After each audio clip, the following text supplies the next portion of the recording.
All right, greetings everyone. I want to greet you with lots of love, peace, and positivity as always. Today is Saturday. I have a day off. I got up about maybe 2 hours ago. I worked late last night again. I had a 6 day work week. I think I put in about 55, 56 hours. And I was hoping today I got it off, but I was hoping to get some extra rest and rest up. But I have errands to run. I'm out running errands now. First off, I need to go by the post office and check my PO box. Then I gotta head on over to the library to drop off some books. Hey, how's it going, Kyle? And then I need to go and pick up just a few groceries. And then there's a couple of things I need to do before I head back home. And once I get home, I'm going to settle in, clean up a little bit, and then spend time with the children and probably watch some movies and make some popcorn. But while I've been running errands, and actually this is my first errand I'm getting to, going to the post office, I was thinking more about Denzel Washington's comments where he talked about it all starts in the home. And I spoke about that yesterday. And it's true. The more and more I think about it, and there's a lot of people that don't want to admit that truth. And there's many different reasons why. I want to do a whole separate video where I set up my camera at home and actually record with notes my thoughts so that I can kind of elaborate. I think he made some very poignant and important points, especially for those of us who are responsible parents. And, you know, I kept saying to myself, I can't understand why a parent wouldn't understand that truth, that everything starts in the home. In other words, that you can build character within your child while your child is under your care, to wherein you will put your children in a position to avoid criminal behavior and avoid having a criminal mindset. It's a mindset, and children are raised with that mindset. In some cases, their environments, it's the communities that they're living in. But even still, regardless of the community that you're living in, the external influences outside the home, it's still the parent's responsibility. It's no one else's responsibility to raise your child and to raise your child with moral character. I don't think that the school system isn't designed to do that, nor is it its responsibility. The public education system, that's the parents' job. That's the parents' responsibility. And one thing that Denzel he pointed out, I think it was so very true. And he was talking in reference to the prison industrial complex. And you know, yes, and I said this yesterday, the prisons here in the United States of America are filled disproportionately with African American or black males. This is true. But one of the things that Denzel pointed out, which is also true, is that it's not like we're being locked up when we're 6 or 7 years old. So in other words, there is a time period wherein parents can instill a level of ethics and morality and proper conduct and character within a child to put the child in a position to where the child will be excluded from being enthralled in the prison industrial complex. And this is the truth. There's no way around that. And I have a sense that parents who are irresponsible, parents who have the victim mentality, where they want to somehow claim that racism is a megalithic factor in their life, and that is so powerful and so great that they don't even have the power to raise their children with good moral character.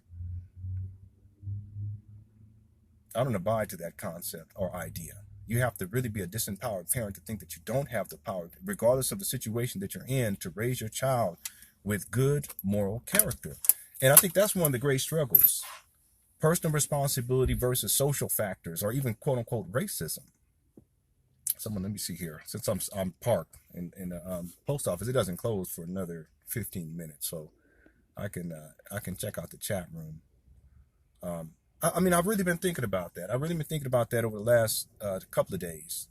And Denzel Washington, I think he speaks to a very important point.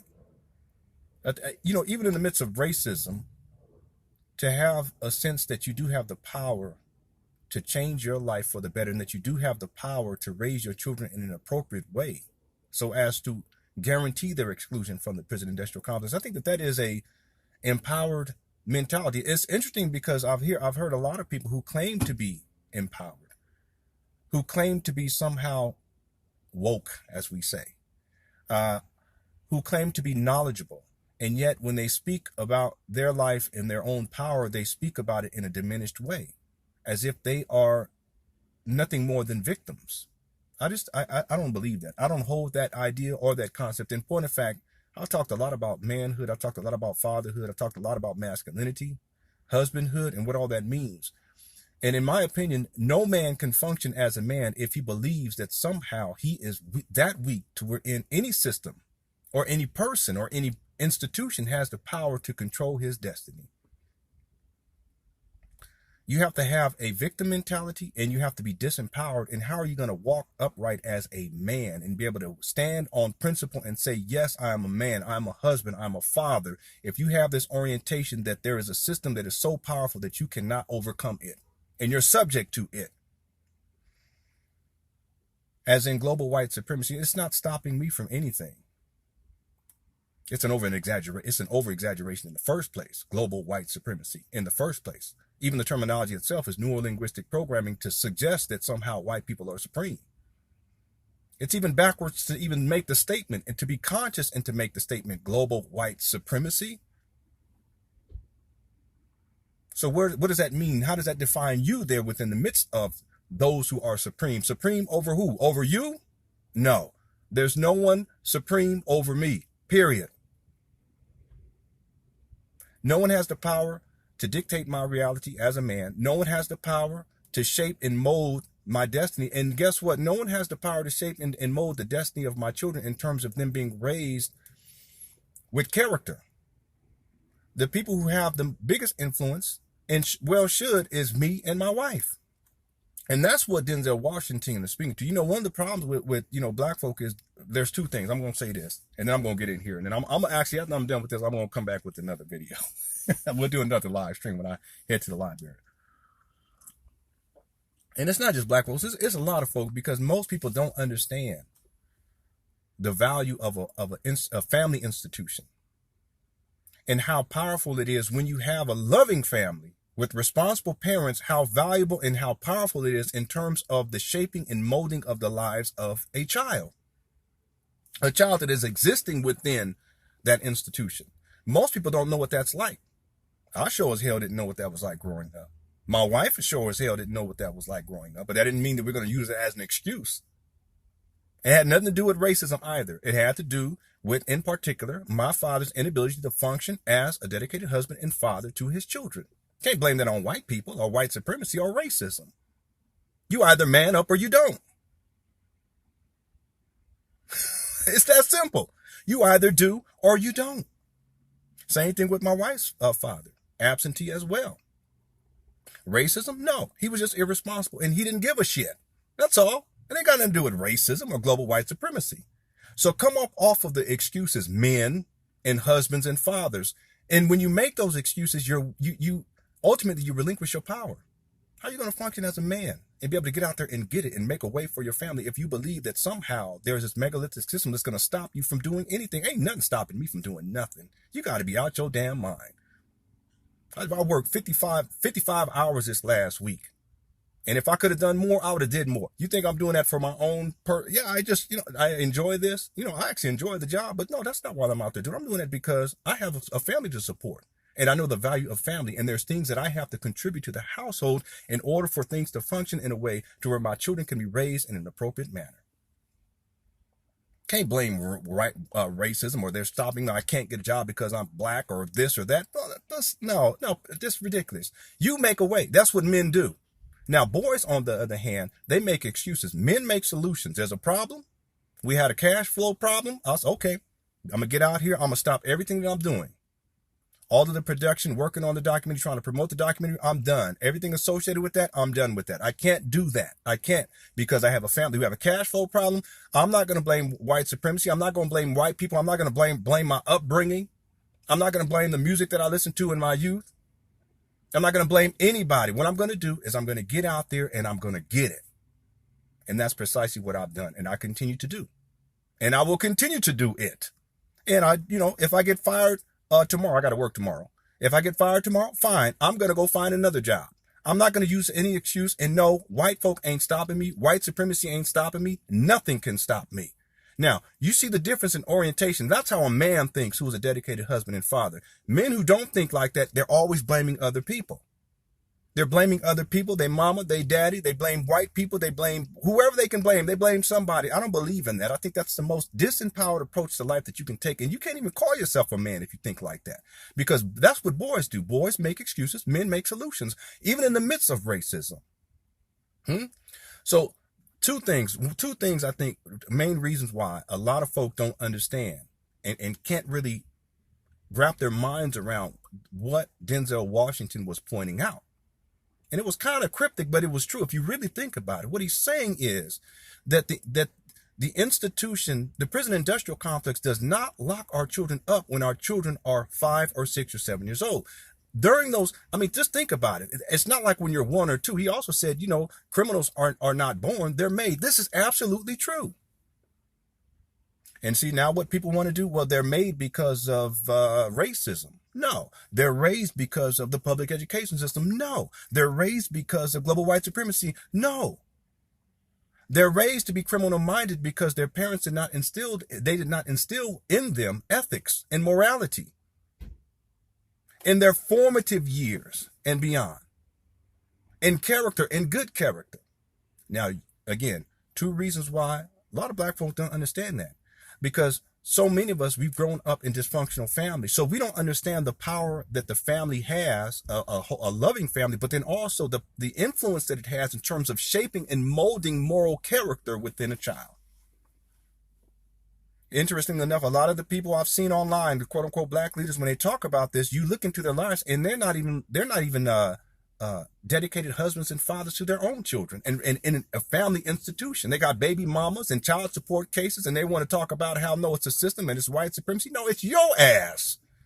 You're the problem. You're an absentee father, don't pay child support. It's your ass. It's nobody else's fault. Well, I can't pay child support because I can't get a job, and I can't get a job because of global white supremacy. No, you get out there and get it. You figure out a way. That's what men do. Don't make excuses. That's what boys do. Men make solutions. So many of us, we don't understand how powerful it is to have a family institution and making sure that the man is committed to that, the woman is committed to that, and they're not doing anything to compromise that. And then the huge influence that has on the molding and shaping of the intellectual development, the emotional development, but then also the moral and ethical development of a child. So that's one of the reasons, I think, because you're not raised in that. You don't quite understand it. So therefore, you don't put the responsibility on the family institution because you weren't raised in a family institution that was whole and holistic and loving and responsible. I'm going to have to do a whole separate video where I talk about these concepts. But the second thing is the devaluation of men in the African American community, in the black community. And in particular, the devaluation of fathers and our value. And I know a lot of men, but the women don't want us and they don't see us as being viable. Well, look, all you got to do is build value in you and the women will come running. You have to be of good moral character in the first place and they will come running. It's not even an issue. Some of y'all have, I want to be in my children's life. Yeah, but you're not even prepared to provide for them. And you treat their mother, in a very disrespectful way. You're not around. You're not contributing to the house and to the child's life in any positive way. And yet you feel like you have. No, what you got to do is get yourself right so that you can contribute something of value and consequence to the child and to the baby mama's life. But even within that arrangement, we may not necessarily find a cohesive family institution. So you see how it ties back to the other thing? The devaluation of men. To a great degree, the devaluation of men has more to do with us as men not stepping up to the plate and doing what we should be doing for our families and for our children. Yeah, but it's the system. It's white supremacy. They're the ones that's trying to make black men obsolete. And no. Build value and character with yourself and can't nobody stop you. And women will respect you. You think I got a problem with having women or men, for that matter, having respect for me? Well, it's not a problem. You know why? Because I bust my ass. I get busy. I handle my business. I take care of my family. I haven't done the best that I could have done. I've tried to do the best. There was a 2-year period I was working on the documentary, and I did not do the right thing. It was ego driven. I wanted to prove to people that I'm going to get this done. I said I was going to get this done, and I've made a lot of sacrifices. I made a lot of sacrifices, too many. My family made a lot of sacrifices, things that we're paying for still, and things that we'll be paying for the near future. And not just financially, it's deeper than that. It was ego driven. So I haven't done the best, but I do know this, that once we moved out here to Utah, I recognized, wait a minute, you know what? Got to do something different. We're living in hood-like conditions. We got out of the hood-like condition. Now we're living in a peaceful neighborhood. I said, no, I cannot continue to do what I was doing before. That's it. It's done. But you see what I was doing? I was building more value within myself as a man and as a husband and as a father. You think I have a problem with my wife respecting me? It's not a problem. See, she's seen that, okay, look, he recognized that he needed to shift focus, and now he has a full-time job that is not just full-time, but part-time job. And I bust my ass. I do what I got to do. I'm working in 35-degree temperatures. Next week is getting down into the 20s. You think I'm complaining about it? No, I get out there and do what I got to do. There's no excuses. Boys make excuses. Men make solutions. Can't blame white supremacy. Can't blame the fact that my father was absent, a crackhead, drug addict, alcoholic, beat on mama, beat on us. I can't make no excuses. That's the thing. It comes down to personal accountability and what you're going to do as a man. But the problem is that we've devalued men and our role within the family institution. But to a great degree, the devaluation has to do with the fact that so many of us did not step up as men and as fathers to handle our business when it comes to our families. You can't blame white people for that. You can't blame white supremacy for that. You blame your ass for that if that's what you've done. So Denzel Washington was absolutely right. It starts in the home. And even if your upbringing wasn't right, you didn't have proper modeling in terms of men, and you got the music and the booty shake music and the bitches and hoes and niggas ain't shit and fuck you and all. Even if you got all that, you can still turn that shit around. But you can't turn it around if you're trying to make excuses for your own behavior. You can turn it around if you can lay claim to the fact that you have the power as a man to shape and mold your future and to shape and mold your destiny and put forth some level of personal development within yourself to when you have something of value and consequence to offer not only to the world, but more importantly to if you have a wife, if you have a girlfriend, and even more importantly, if you have children. See, it all starts in the home. And there's no way around that. And I'm going to tell you one last thing before I get in here, before they close. People who have a problem with that comment that it all starts in the home, they have a problem with that comment, and it's the truth, because in their own home, they're not handling their business like they should be handling their business. But for those of us who are handling our business when it comes to our family institutions and raising our children with integrity and raising them with dignity and raising them with a sense of personal empowerment, wherein they don't perceive themselves to be victims in the world, raising them with good moral character, we know that to be absolutely true. The only real question is, if you are of the mindset that somehow there is something out there that's stopping you from raising your children in the right way, are you going to change your mentality from the victim mentality and empower yourself and then act accordingly? All right. I want to send y'all lots of love, peace, and positivity. I got to get in here to the post office real quick. Check my P.O. box. I'm going to get back in here, have me some tea. We're going to do another live stream on the way to the library. Okay? One other thing I want to make mention too, because someone in yesterday's, well, actually, I'll make mention of this in the next video because I need to get up in here. Okay? And let me just real quick, I wasn't checking out the chat room. Let me see if I can just give some shout outs right here real quick. Kyle was in the house. He says, good day to you. And I don't mean to be going off and but this, look, I feel this so strongly in my heart. And the reason why is because I know the power of manhood and fatherhood and being a dedicated husband. That's one thing I can say no matter what. Okay. I may not necessarily have, okay. Yeah. That's my friend of mine. He just messaged me. I was supposed to go by his house, but it looks like he's not going to be home. But I still got some other errands to run. I feel this so strongly because because I'm so much committed to my family, and I've become more committed since we've moved here. In other words, I'm trying to do better. And there's people I've had to let go of, thoughts, ideas, I have projects that I've had to let go of. There's so much that I've had to let go of, including this sense that somehow I couldn't make a way, in particular, financially for my family. That's poverty conscious. That's victim mentality. But see, now that I've gone through this process of picking up this job and I'm working full-time plus the 55 hours this last week, I recognize, no, those are just excuses. So I'm working on myself too.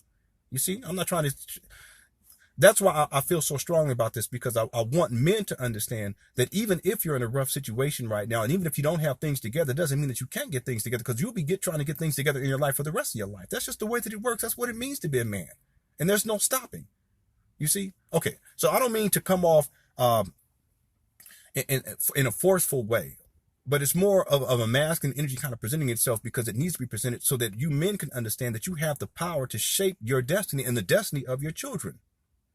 And yes, you have the power to influence the quality of life of the quality of life that your partner is able to experience. And if that means that you have to make certain sacrifices, then you do that. But that also means that you can't whine and complain and blame other people because it disempowers you. You just disempower you. You give your power away. You give your power with racism, white people, Mexicans, Asians, Koreans. You give your power away. And that's not what it means to be a man. You let go of levels of responsibility. You're handing your responsibility levels away to other people. You see, the thing that I've learned is that what makes you feel like a man is what makes you feel like a man is your own responsibility level. The more things that you have, you hold yourself accountable to, and the more things that you hold yourself responsible for, the more powerful you feel. In other words, if you don't hold yourself responsible for things, you feel powerless because those responsibilities are handed out to other people or other institutions or thoughts or ideas or concepts like global white supremacy. So as you hand your power out and you give it away, you don't feel like a man. You feel weak and weak and weak and weaker. I can't live like that. I got 5 babies to take care of and a wife to take care of. I can't live like that. What I've learned is that the more responsibilities I've placed upon myself, and the more I've worked towards fulfilling those and taking care of those responsibilities, the more power I have in my life to shape and mold my own destiny, but then also to shape and mold the destiny of my children. And that's what it's all about. So don't take this the wrong way, you men out there. I'm just saying, if you're not doing the best that you can, try harder. And don't make any excuses and don't blame nobody. Hold yourself personally accountable and be responsible for as much as possible in your life. And that's what makes you feel like a man because that's true power. All right. Okay, Kyle, my brother is 23 and has a daughter under a year old. He still behaves like a child and is basically giving his role of being a dad to his parents. I think it's just the real lessons that have to be, and then it cut off. But it happens a lot. In fact, in the African American community, it's not uncommon for the men, mothers, and fathers to hand those babies over to the grandparents. Y'all tell me if I'm lying. That's one thing my wife and I said. We said we are not going to do. Our grandparents will not be raised. It's not their responsibility. Now they help, yes. Our in particular my mama and my wife's mama, yes, and we're very appreciative of that. But the notion of them raising our children, no. We raise our children, and it's been like that from day one. We've only been away from our children, my wife and I together, once. That's it, and. With this when we were working on the documentary, we had a video recording session and we couldn't take the children with us. So we had our mother come over my mother come over to our house at the time. That's when we were living in hood-like conditions too, in Hemet, California. She came and watched them while we were in Los Angeles for the evening. Really, it was for the whole day. That's the only time. These children, we brought these babies in the world. It's our responsibility to raise them and raise them right. It's no one else's responsibility. Other people can help, and we're thankful for that. We're thankful for all the support that we've gotten over the years from people. We're thankful for people who've sent clothes. They say, look, bought some clothes for your children. Here's some sent in donations. We're thankful for that. There's been times where we had even us moving out here, people from all over the world helped to make this happen. But it's not their job to raise our babies, and it's not their job to raise our babies in a way to wherein our children have a strong moral and ethical foundation and are of good character. That's nobody's responsibility but ours. It all starts in the home. You see? So it's not uncommon for that to take place. And I've seen it over and over again where parents, it's irresponsible, have babies, men and women, mothers and fathers, and they hand those babies off, and those babies are mainly being raised by the grandparents. In my opinion, that's not the way that if you brought them into the world, you raised them. Okay? I understand the situations get hard. I understand that. But I've seen it where they just drop them off. They go out. They want to go party. They want to go do the things that they were doing when they were children. They want to go hang out with their homeboys. They want to go hang out with their girlfriends or their homegirls. They want to go out to the club. They want to go do. No, I've seen it so much. And do we blame white people for that or white supremacy for that? No. And it's not even just black folk who do it. I've seen white folk do it. We're living in hood-like condition. It was white hood. Y'all think white supremacy is, no, it's a concept. When y'all go and live amongst poor white people, I'm talking about poor white people, and there's trailer parks all over the place, you'll see things there, you be like, no, this concept of global white supremacy, it is the bankrupt concept. It does not apply to all white folk. In other words, not all white folk are in privileged positions. Not at all. Trust me, we saw some things out there you would not believe. We've seen irresponsible parents who are of all ethnicities, are all quote unquote racist. Okay, black, white, ridiculous. Okay, I hope I can still see. I hope I can still get up in here. I don't know if they close and lock down the thing. You don't mind that. See, it's already 4:03. I just missed the 3 minute. Okay. Let me go see if this door is still open. Y'all don't mind coming in with me, do you? Hold on a second. I came out here and I done messed up to I'm sorry. I can't even, might not even be able to check my P.O. box. Let me come up in here. Hold on one second.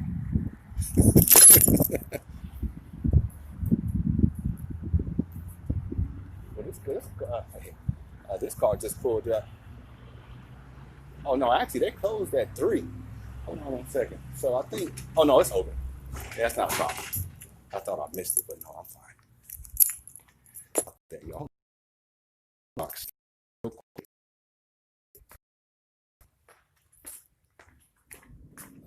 don't even remember what the number was. Oh, this. Yeah, I haven't been to this post office in it's been at least 3 weeks. I've been going to this other post office. John's closer. Okay, hold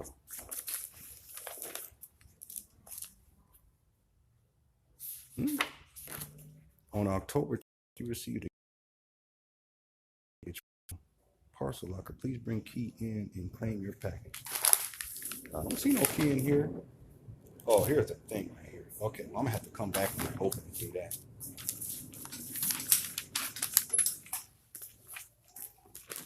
Yeah, hold on, everybody. I'm sorry about this. This is all junk mail. It's a bunch of junk mail. Okay. Yeah, I think they probably took the key out and then they left this delivery slip right here.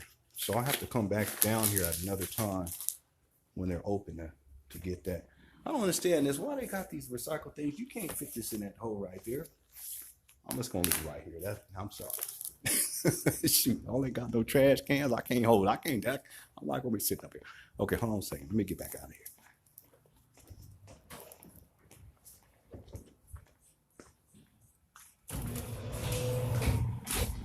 It's weird holding this phone while I'm walking. Okay, what I'm gonna do is I'm gonna get back rolling. I gotta go to the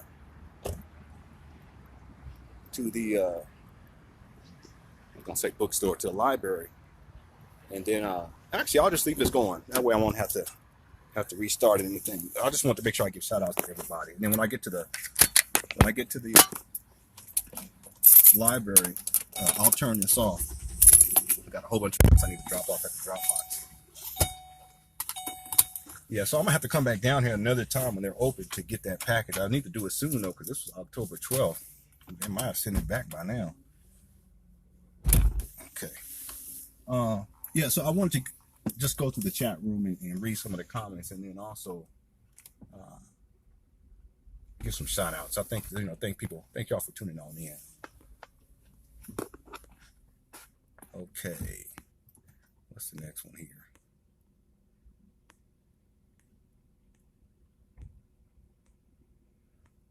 Wow, there's a lot of comments in here. Y'all gonna hold on one second. Yeah, I wish I was at home. It'd be easier for me to read all of this.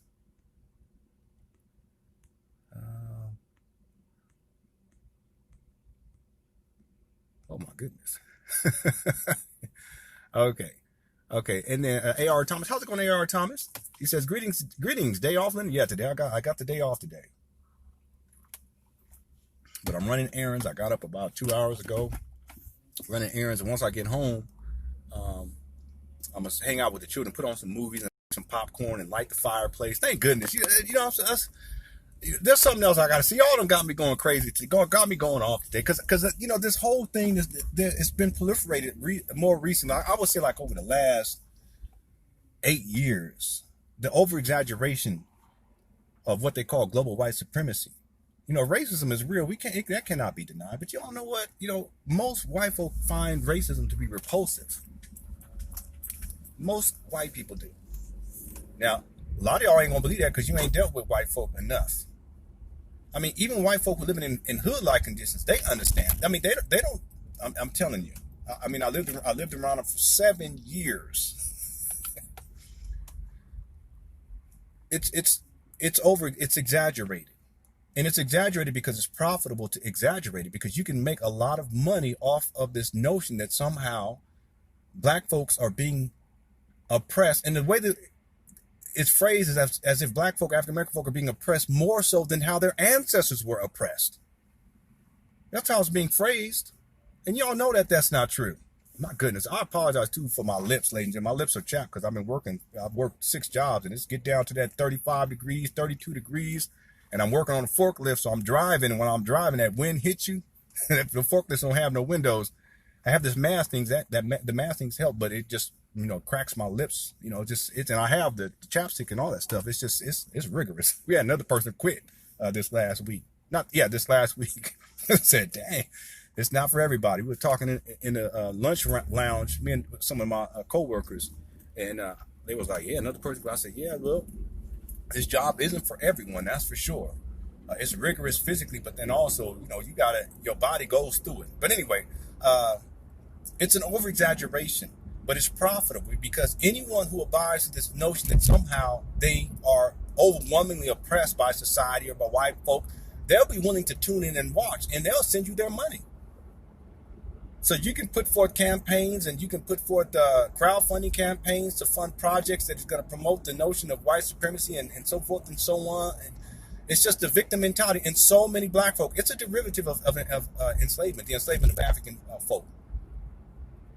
It's been passed down through the generations. But what's deep about it is that there are folk in past generations who experienced far more egregious forms of racism, and it was blatant and outward. It wasn't covert. There was covert, but it was overt too, right in your face racism.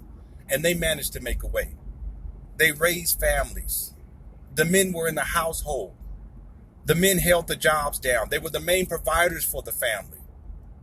They didn't complain. They didn't make excuses. You see? But when you have a significant portion of the African American community who abides to this notion of the victim mentality and poverty consciousness, you can draw a large crowd, and they will tune in and focus in, because what you promote, global white supremacy as a megalithic structure that there is no way possible that we can overcome. So all we have to do is complain about it somehow, and that's going to solve the issue. If you put forth, these folk will run to you in droves. But it's all disempowerment. It's all disempowerment. And see, once you get into that disempowerment mode, that's when you can say things like, family is not where it all starts. Okay, well then where does it all start? Families, no, that's not the problem. It's not the family's fault. It's not no. It is. It all comes down to that in the beginning. That's where everything starts. It starts with the family. It starts with how you raise your children. And even some of us who weren't necessarily raised in a loving household, or we were raised in a disadvantaged position, we still made a way. I don't want to hear that pull yourself up by your bootstrap talk. Why not? Why don't you want to hear that? See, when you pull yourself up, that's being personally accountable. That's when you you claim the responsibility. This is my responsibility to shape my life and to mold my destiny the way that I want to. But when you take on this other, hand out, someone else helped me, this empowerment, a lack of personal responsibility, a lack of personal accountability, how are you going to feel like a man when you have that orientation? How are you going to operate like a father when you have that orientation? And it is my belief that yes, anyone, if you so choose, you can make a way. And that means that even if you're down and out right now, that there are things that you can do in order to get yourself up. And you know what the thing is? That if you come from an empowered place and you help yourself and you do your best to help others, the help will come for you. My wife and I were living proof of this. And we didn't get the help because we were talking about, white people and, you have positive relationships, and we just want to see positive relationships amongst black folk. We don't care about you white. No, everybody. We want it for everybody. We want empowerment and responsibility for everybody. We want loving households and family institutions for everybody. We want children to be raised in a loving environment for everybody. Not necessarily the most profitable approach to things, but if you can promote victim mentality and poverty consciousness, and you're a perpetual victim in global white supremacy, there's all kinds of people that will come out and support you. Because so many people abide to this notion that they are disenfranchised and disempowered, when in point of fact, many are in privileged positions compared to a whole lot of other people around the world, and in particular are in a much more privileged position than their own ancestors were. And their own ancestors made a way. No excuses. If your ancestors were able to make a way, so can you.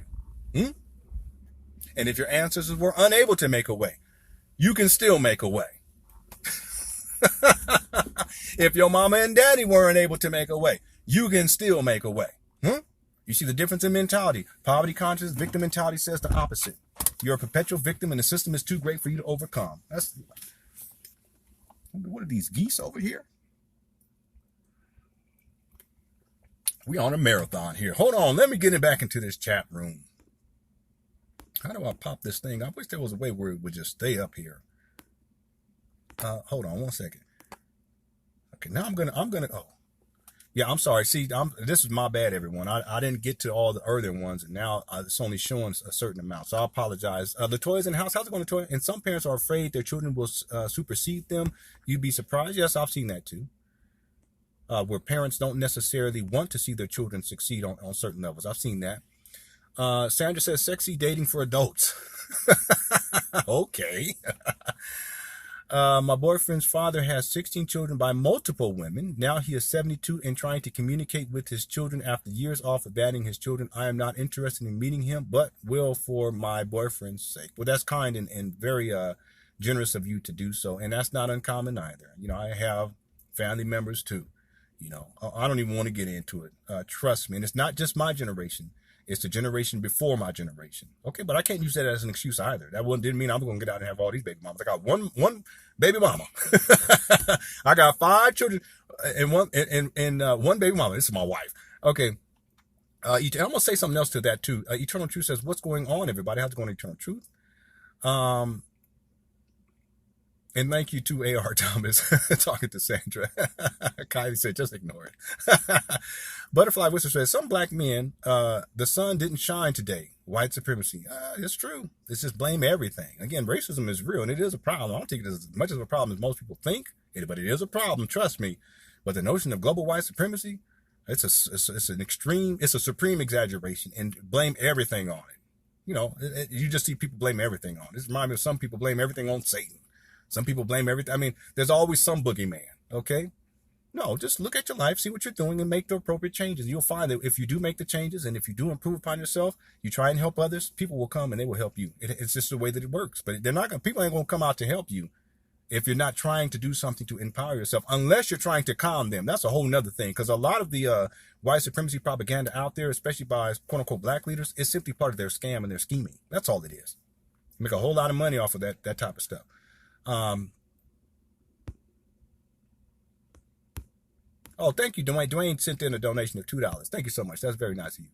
There's a thing called a super chat on here where you can actually send in a donation. I appreciate that very much so. Okay, hold on. Let's see. Okay, can y'all hold off for commenting just because I'm losing all of these other comments? Let me turn my car off. Goodness. Let's see. My father died 4 years ago. I felt indifferent, no hate or sadness. He wanted to see all of us. 10 after he abandoned us as children, no one showed up. There was no emotional attachment. Yeah, well, same thing with my wife when her father passed away, and that was just a couple of years ago.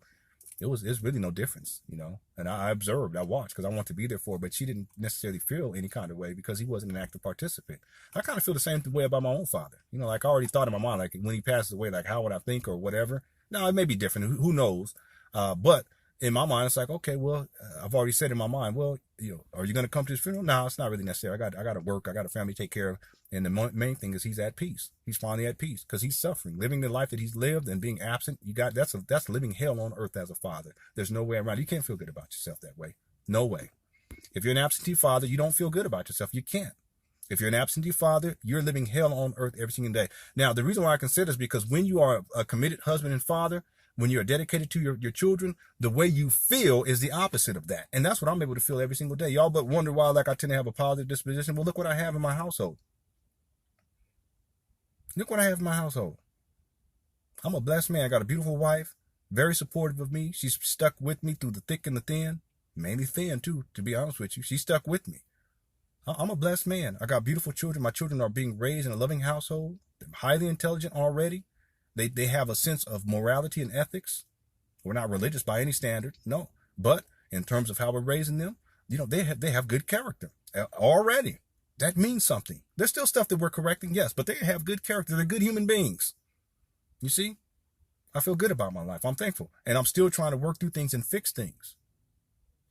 Look how tired I look right now. You think I'm looking tired like this because I was up late last night at the club partying and making it rain? No, I'm tired because I did a 6-day work week, worked about 55 hours that week. It's hard manual labor. But I feel good as a man. I'm a blessed man. I'm thankful. And that's why I tend to be positive about things, right? But I also call out some bullshit when I see it. Don't get me wrong. I'll call out some bullshit. Global white supremacy as a concept is bullshit. It's an over-exaggeration. Notion that racism can stop you from doing anything, that's an over-exaggeration. It's bullshit. Can't nothing stop you. And if you're a man, can't nothing stop you.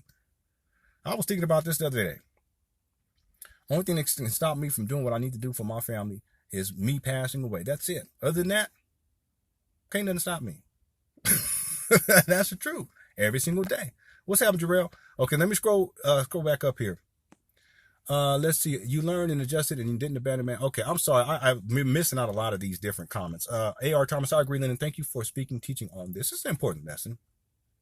Scope K said, I disagree. This is a deflection from dealing with racism. We can't ignore the system we are in. This is a recycled conservative argument that is, oh, I'm sorry. It just went off. That is a conservative argument that it's our fault we're victims of race. But you're not a victim of racism. That's the point. See, here's the thing. Have I experienced racism? Yes. But am I a perpetual victim of racism? No.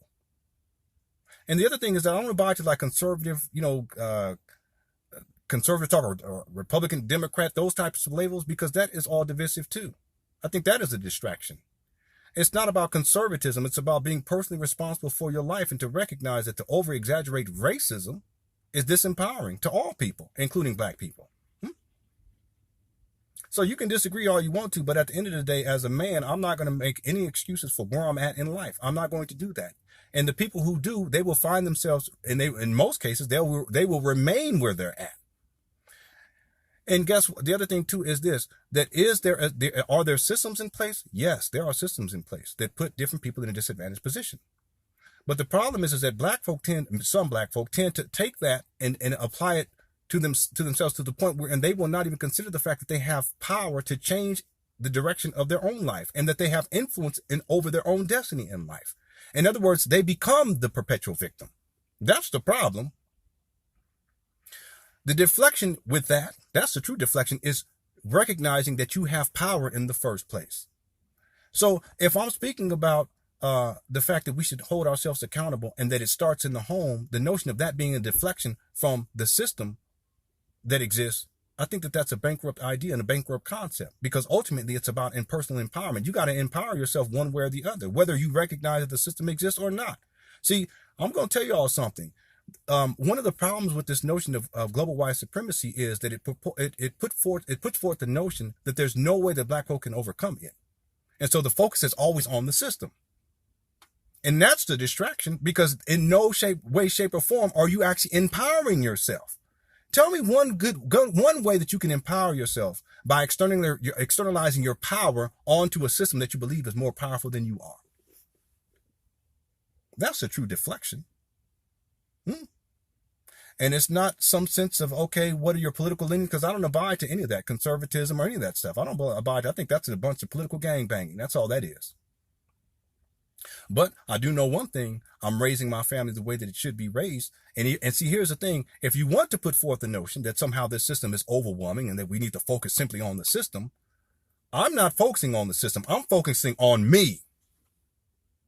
And guess what? I am getting results. And I've seen so many people who they focus on the system, they externalize their power onto the system, and what they do, they deflect from their own personal accountability and working on themselves and improving upon themselves, and they remain in the same situation that they've been in. So what's the true deflection? The true deflection is taking your power away from yourself and handing it over and externalizing it onto something else and remaining in the same condition that your ass have been in. That's not even intelligent. It's not even intelligent. And especially if you have children to take care of, and you have a wife to take care of.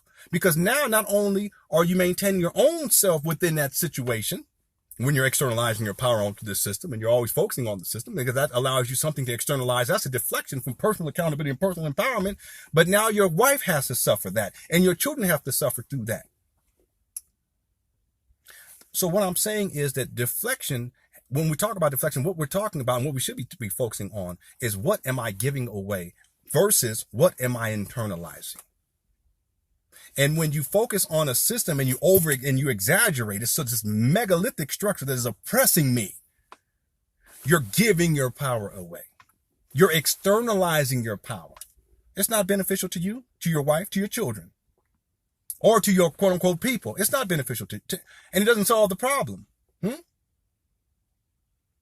I tell you what solves the problem is getting out there and doing what you need to do as a man and making a way. Even in the midst of the system. I've been able to do it. If the system is so great and I'm able to do it, shit, y'all can do it too. No, but you're special. No, that's a bunch of bullshit. I done been through it too. I've been in situations where I got hemmed up by the police and it was a racial profiling. I've been in situations like that. Demoralizing, dehumanizing. But do I somehow say that the whole system is oppressing me and suppressing? No, that's not the case. My wife was saved. Her life was saved by a police officer when she was a child. See, everything is an over-exaggeration. You see? The system and the police, and I heard people say things even like, the police are out here, they're targeting black males, they're assassinating, and it's extermination. Come up off the bullshit and stop exaggerating shit. Stop exaggerating shit. Isolated incidents. That's all that is. There's a lot of good police officers out there. A lot of broke down police officers out there though too. Recognize that. But the vast majority are out there trying to help people and out there trying to save people's lives. But now here's the thing. When you abide to the victim mentality, all you're going to see is the opposite. Because you have to fortify this sense that somehow you're disempowered and somehow you're being oppressed. I'm not being oppressed by anybody. Ain't nobody oppressed me. Ain't nobody got the power to oppress me. A white person supposed to come up here right now and call me a nigger or a nigger, and I'm not going to trip. I'll probably laugh. Like, are you serious? Get the fuck out of here. All right? Because I don't abide to this notion that somehow it even matters. People's ignorance is people's ignorance. I'm not responsible for other people's ignorance. But the one thing I'm not going to do is I'm not going to take that one isolated incident and somehow make it into this, no, we're all being oppressed and it's global white supremacy and I can't make a way and I'm disempowered. No, it's an exaggeration. That's the true deflection, ladies and gentlemen. How can you say that something is a deflection when, in point of fact, a lesson is being taught to men about why it's important for you to internalize your power so that you can put yourself in a privileged position to influence your destiny in a positive way and to influence your children's destiny in a positive way. To be honest with you, that's some weak shit. I'm sorry. And a lot of black males who get into this whole mode of global white supremacy and I'm a perpetual victim, they tend to have this sense that instead of looking at themselves and laying claim to their power, they have to have something to give it away to. I can't give my power away. How am I going to function as a man if I'm always giving my power away? You see? Someone said, again, let me read this again. I disagree. This is a deflection from dealing with racism. No, we deal with racism every single day. And the best way to deal with racism is to live your life beyond the scope of racist influence, beyond the scope of the influence of racism. Does this make sense? Live your life that way. You're more powerful than that. As men and women, but in particular, I'm speaking to you men, you're more powerful than that. And you'll find that most of your life, in terms of your interactions, in terms of your everyday interactions, you will find that the notion of white people influencing you in a negative way is minimal. But guess what, ladies and gentlemen? For a lot of us, you will find, I know we don't want to admit this, that the vast majority of the negative influence that you experience in your life day by day is at the hands of other black folk. Tell me if I'm lying. And yet we're victims of racism Well, no, that's because racism and global white supremacy, that's why we treat each other. Okay, now here we go again, externalizing power. Want to blame other people for you. Don't want to hold yourself accountable or hold your own people accountable for what we do. Okay, so I disagree. This is a deflection. You can disagree, but it's just not intelligent. And it's also externalizing power. And if you're a man, that's weak. It's weakness. You can't expect anyone, a woman in particular, you can't expect a woman to respect you if as a man, you're walking around, woes me all the time, and racism and white supremacy is oppressing me and I can't make a way. And the system is too great for me to overcome. It's weak. It's weakness. So deal with your weakness. Don't deflect away from that basic task of being a man. It's not, at this point, it's not even about racism or the system or global white supremacy. It's about you and your character as a man. You got to deal with your character. And part of dealing with your character is laying claim to what you're responsible for and laying claim to your power, and stop externalizing your power. White supremacy ain't stopping me from doing shit, bro. Insist. And I apologize if this is a woman who posed that comment. I apologize. I tend to talk to men in a different kind of way. White supremacy ain't stopping me from doing anything. It don't have the power to do so. What people call white supremacy. Now, is there racism? Absolutely. But it's an over-exaggeration when people just blow things out of proportion. And it's easy to blow things out of proportion because now you created the devil. So you can blame all of the negative behavior on the devil. Here's one other thing I always think about. Whenever black folk are doing something good or there's an accomplishment, that's because it's black people and we're great, and it's melanin and, this just goes to show you how great of people we are. We're the original people. But as soon as we start fucking up, now it's white supremacy's fault. Now, where's the true deflection? As soon as we start fucking up, okay, we're victims.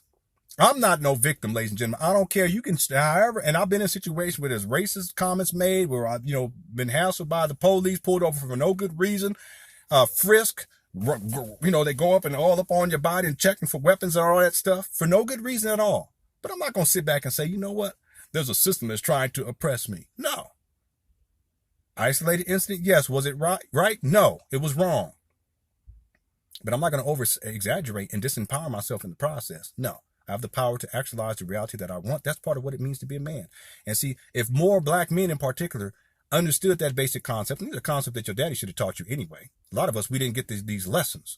But if we were taught that at a very early age, I've already taught my sons this, then we wouldn't fall victim to having this sense that somehow we are victims of racism, perpetual victims of racism. The vast majority of our everyday life that we exist here as quote-unquote African-American or black men, the influence that white people have over us is minimal. Most of y'all ain't even dealing with white folk. And I'm going to tell y'all, we done moved into look, we don't have those issues with white folk. It's been a very positive, I don't know, maybe it's the drinking water here, or whatever, maybe, I don't know what it is, but folk out here, people ain't tripping. They see big families, people tend to have big families out here. They see our family, we got 5 babies. People respect that. And they see us walking, and we walking proudly, and people stop and they look and they smile, and other big families, they look and they smile. Why? Because of what we're building.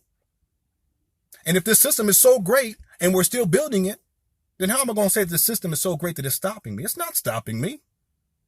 But part of it is that I lay claim to my power, and I'm not going to externalize my power to anybody. I think that is bankrupt. I'm not going to externalize my power to no pastor, no preacher, no black leader.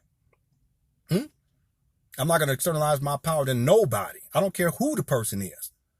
So see, the thing is this, that's the last point, that when you internalize your power as a man or as a woman, you don't see yourself as a victim under any situation.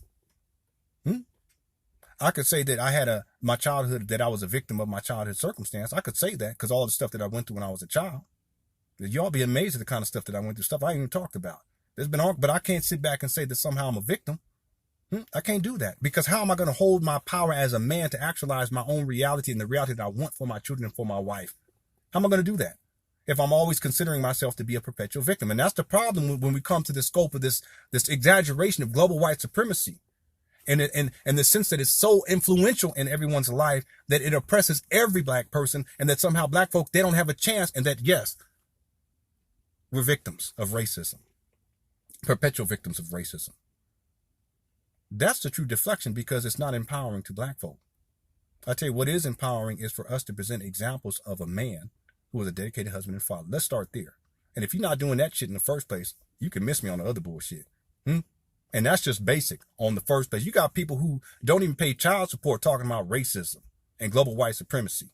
And how this system is oppressing. And you can't even pay your own child support. And you got 2, 3 baby mamas. You can get the fuck out of here with that shit. I'm sorry. See, that too, this sense that somehow you don't have to hold yourself accountable for your own life that you bring into the world. That too is part of the victim mentality. Oh, I don't even have to worry about it. Plus, the system has oppressed me. I can't make the kind of money I need to. Yeah, but you can go up there and huff and puff and ejaculating all these vaginas. So the true deflection is wherein a man takes his own power away and gives it away to somebody else. And then by giving his power away, now it's other people's fault. Now it's their responsibility. They're responsible for me now. In my life and what's taking place in my life. It's them. It's always them. It's always them. It's not me. It's not me. It's not me, the victim. It's them. It's them. It's them. That's the true deflection, because you're deflecting your own power away from yourself. So come up off the bullshit. And again, I'm not into the whole political leanings and the conservative and all this liberals and all that stuff. I think that's a bunch of bullshit. And the fact you even posted that on there speaks to where your mentality is at. If you're into the political gang banging, left and the right gang banging, you're already in a disadvantaged position. You gotta let that go too. Okay. All right. Let's move on here. And I'm so sorry, ladies and gentlemen. I didn't mean for this live stream to be this long. Again, Adaku said, we have such a victim mentality in the black community. Absolutely. Racism does exist. We say we believe in God so much, but we have made the white man our God. That's deep. It's true, because the matter, and more specifically, a lot of folk have made this sense of global white supremacy their God. It has so much power, and they always externalize their power, right? To this God being, which is white supremacy. Butterfly says, it's not racism or white supremacy. Stop. It's pure irresponsibility, lack of accountability, and damn sure the lack of one's own children. Yes, and you're talking about accountability for one's own children, and then facts. And this is true. It's not racism that stops a parent from being responsible for their child. It's not racism. There's something that has to take place within you as a parent: emotional development, mental development, intellectual development. There's something that naturally takes place when you say it's in your own nature to say, I'm going to be responsible for the life that I create, and I'm going to do everything that I can to give this new life a better life than the life that I was handed. So even in the midst of what people call racism or global white supremacy, that doesn't go away. You can't excuse that. You see my point? You can't say because white folk or because of global white supremacy, that's why I can't be responsible for taking care of my children. Black men in particular. That's why I can't be in my children's lives. So that's why I don't want to pay child. Come on. It comes down to personal accountability. And there's something that should take place in you. There's something wrong with the person mentally and emotionally, some level of emotional development. And really what it is, and I'll tell you what it is. And a lot of people don't know about this. But there is a light bulb that goes off in your mind when you come into fatherhood and you mature into fatherhood. Okay, because there's different levels of maturity. There's that maturity when you're a boy, coming into a young man, coming into a man, different stages and different levels of responsibility as you ascend. Again, the more responsibility you hold on to and lay claim to, the more of a man you become. But then you get to the point where you conceive a child. There's something that goes off right when you find out she's pregnant. There's a light bulb that goes off in the brain. And there's something that takes place in you, in your quote unquote heart, emotionally, that says, okay, wait a minute. There's things that I need to do. I need to take things to the next level. I got to do more. I got to be more. I got to become something more as a man. Now, because now I'm becoming a father, and the levels of responsibility, that means that I have to become greater in order to meet those responsibilities. And isn't that what the problem is? That in order for you to lay claim to responsibility, you have to become greater. But if you externalize your power, you can remain mediocre.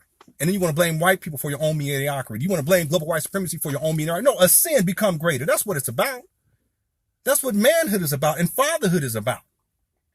You have to become something greater in order to fit the bill, in order to meet the new challenges, in order to be responsible for this new life that you've brought into the world. And there is a light bulb that goes off in your brain. It's an aha moment. But then there's also something that takes place in your heart. There's an emotional bond that takes place to you and that child and you and to that woman. And from that moment on, you see the world in a different way, and you recognize that you can no longer see yourself as a victim or that somehow you don't have any power. Now you see yourself in a position where, no, I have to lay claim to my power because I have higher levels of responsibility that I have to adhere to. Now you all understand?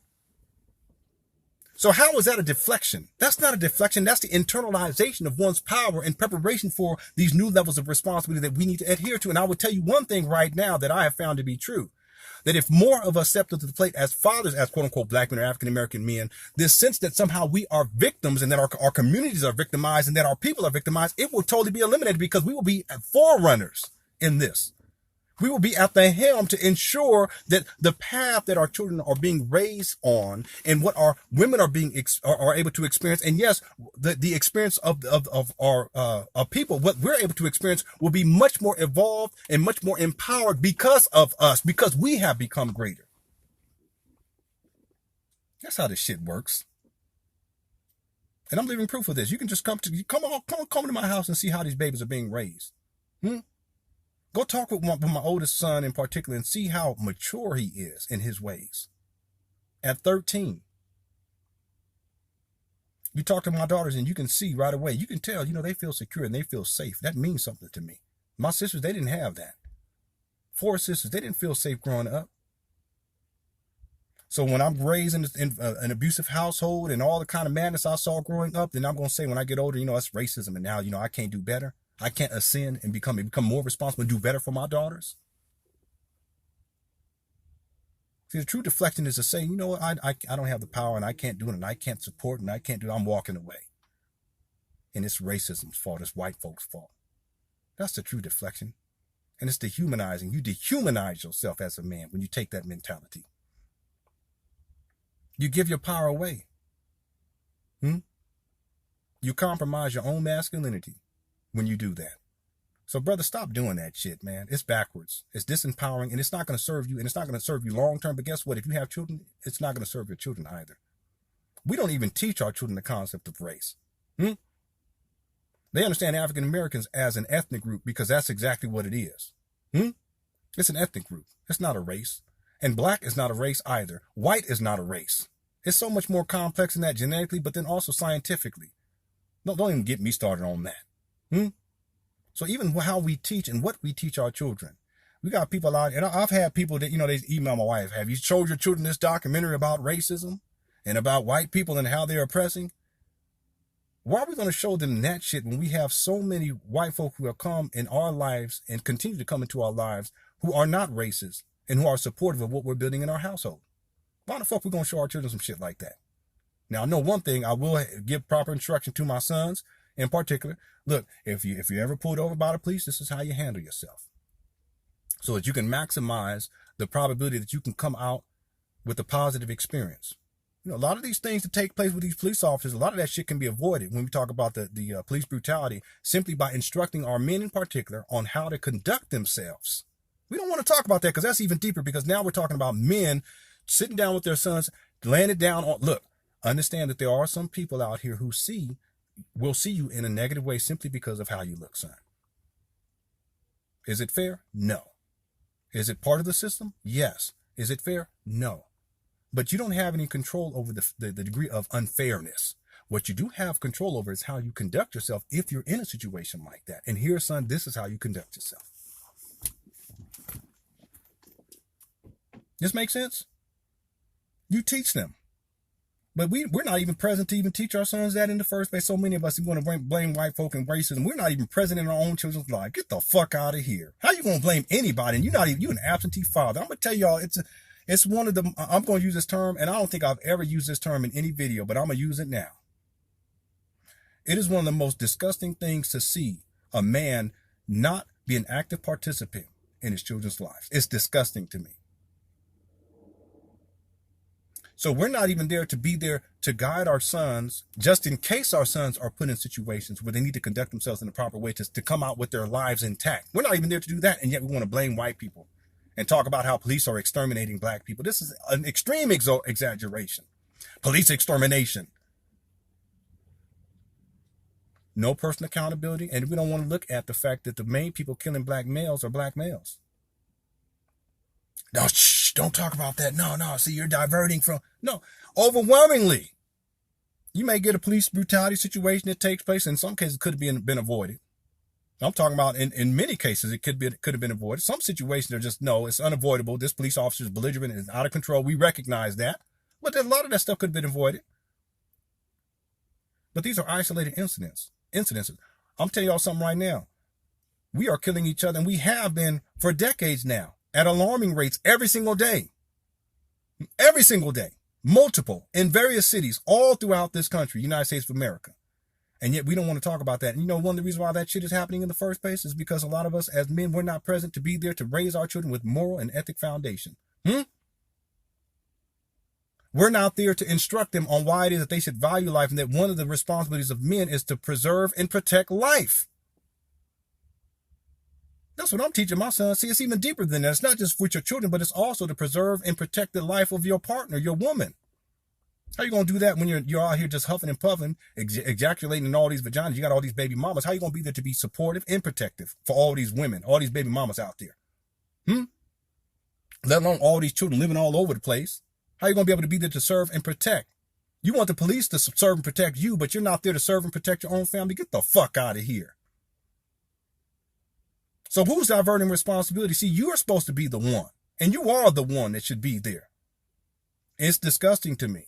Right? The diversion that we divert from what's the personal empowerment and being personally accountable and doing what we should be doing as men. A lot of the black on black crime simply wouldn't be happening if we were there as fathers to be there for our children, to raise our sons so that they're not criminal minded, to raise our sons to have good character. Whose responsibility is that? It's the parents' responsibility. And that's what Denzel Washington was speaking to. And that's why I've been thinking about it the last couple of days. And it's the absolute truth. There's no way of getting around that. It's our responsibility. You can't put that on anybody else. Even in the midst of racism, it's still our responsibility. Whether you want to exaggerate racism or not, it's still our responsibility. Racism is not disempowering a parent from being a parent and raising their children with good character. If anything, it should be more inspiration and motivation for a parent to raise their children with good character. What you will find is that if you live a life with good character, you will minimize the amount of interactions that you have when you have to deal with racism. See, when you raise your children with good character and you raise them with good work ethic, you put them in an advantaged position. But so many of us, we're unwilling to do that. And how can we when we think that we're victims? I'm not a victim of racism, ladies and gentlemen. I'm not a victim of anything. I'm not a victim of my father being a crackhead or an alcoholic or being abusive to my mama or being abusive to us. We used to beat the shit out of us. I'm not a victim here. I'm not a victim of racism or global white supremacy.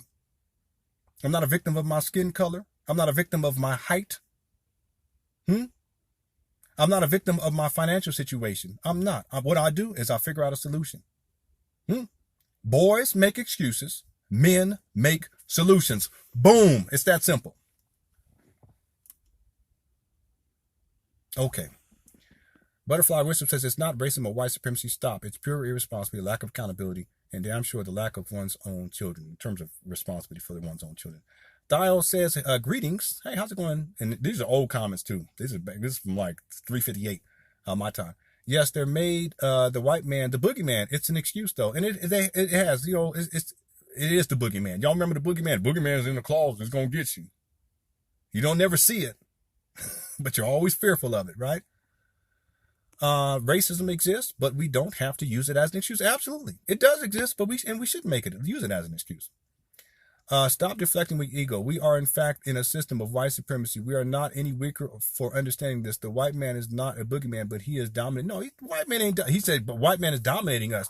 White man ain't dominating. Ain't nobody dominating me. What the fuck are you talking about? I'm sorry. This is the victim mentality.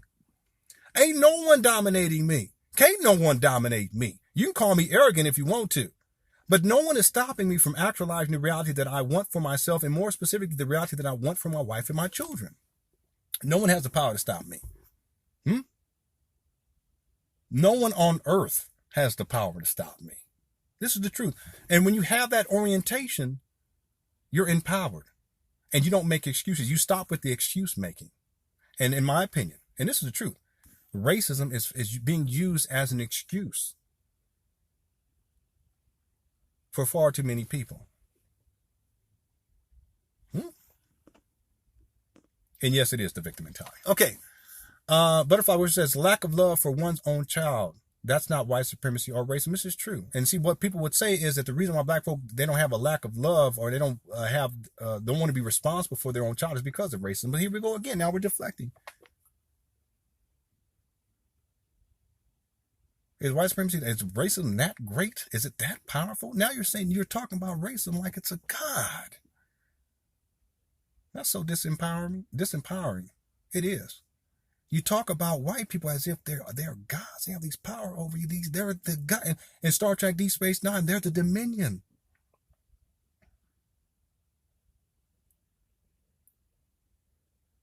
And you're the Jem'Hadar. And they have so much power over you.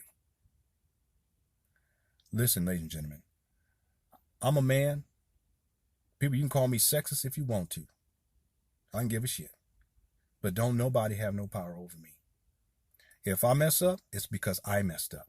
If I do good, it's because I do good. It's that simple. If I'm failing in a particular area of my life, it's not because of white people or because of white supremacy. It's because of what I have done and what I have not done. We had a cash flow problem. Did I say, you know what? It's white supremacy. It's the white people. I'm a victim, and that's why we have a cash. No. That's boys make excuses. Men make solutions. What did I do? Let me get my resume together. Let me put in these applications. Picked up a full-time job. I was going to do part-time, but picked up a full-time job, and now it's turned into a full-time and a part-time job. Working 55 hours this last week. Wouldn't be able to do that if I relinquish my power by saying it's white supremacy and white people are stopping me. That's the victim mentality. Won't even try to get your resume together. Won't even try to put in any applications. You've already lost because you've already externalized your power. You see my point? You men in particular, you got to stop that because it's disempowering. It's weak. And in the eyes of a good woman, they're going to see that weakness and they're not going to respect you. They're not going to have any respect for you. Well, they don't respect me because of white supremacy. Here we go again. Okay. I love men with integrity, but unfortunately, I don't meet very many men with integrity in our community. Well, they're out there. They're out there. And more need to be raised. I'm doing my best to raise my 3 boys so that they have integrity.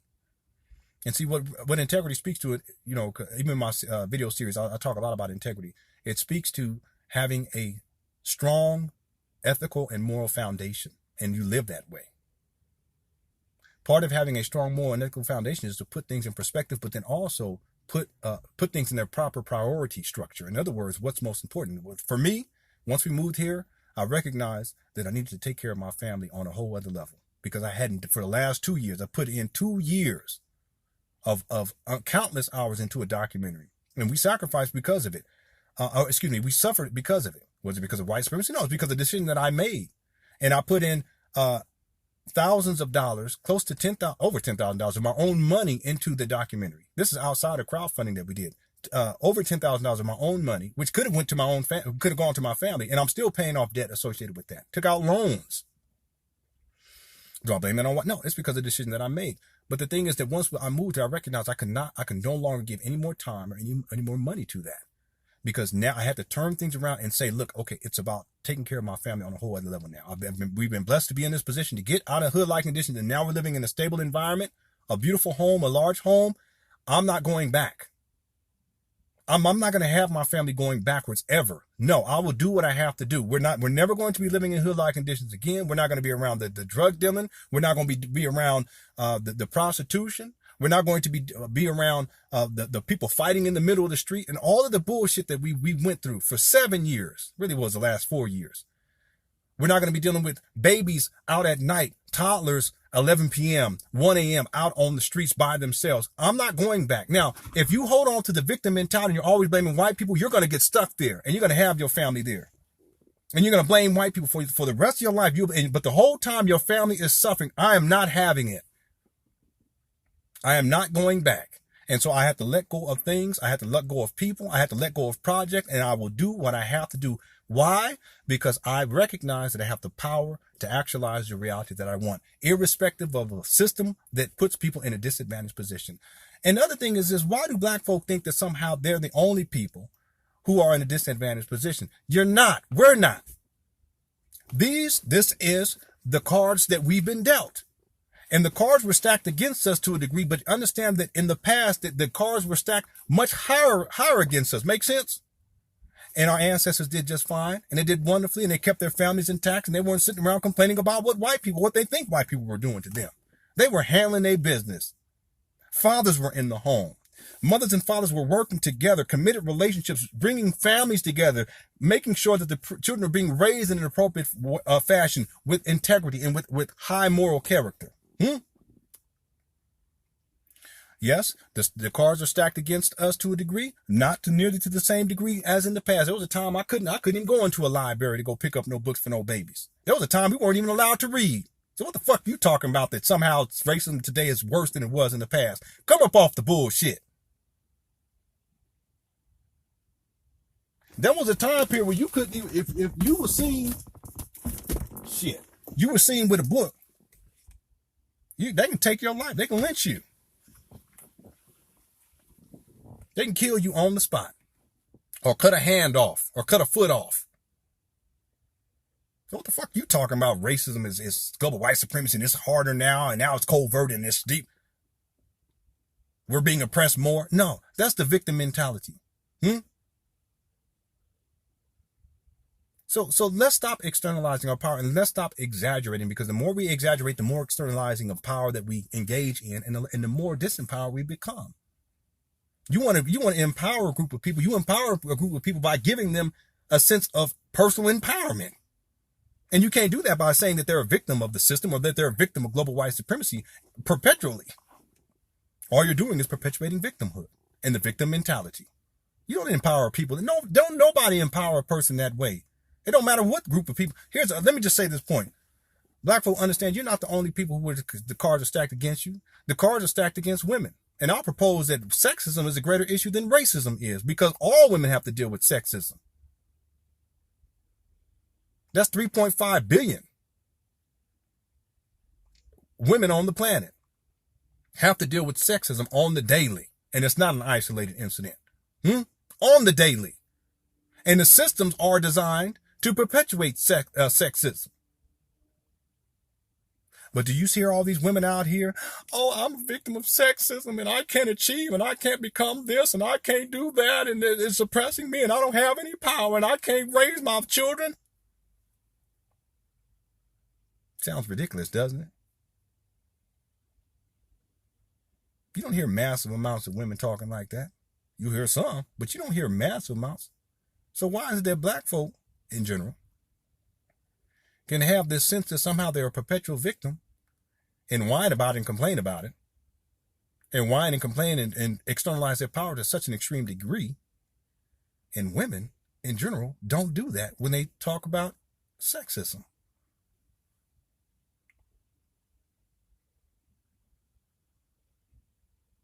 That's deep in and of itself.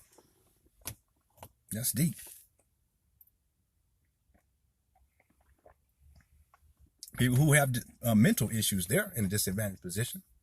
People who have what they call that back in the day, physical handicaps. I don't know if they call it physical disabilities. They're in a disadvantaged position. It wasn't until recently where they actually started to actually put things in public places where they could actually gain access. That wasn't until more recently in human history. Like ramps and stuff. I'm sure that there were some people that was in wheelchairs. I'm being oppressed because I can't even go to the library and get to the library. There's a lot of people who are in disadvantaged positions. The real question is whether or not a person is going to use their disadvantaged position as an excuse, and how much power are they going to relinquish to what they perceive to be oppressing them. I give no power away. None. One thing you will not have me, and I'm teaching my sons, you give no power away. Because once you become a man, and you start dealing in this world, and once you have a family, you will recognize that you're going to need all the power that you can muster in order to make it happen.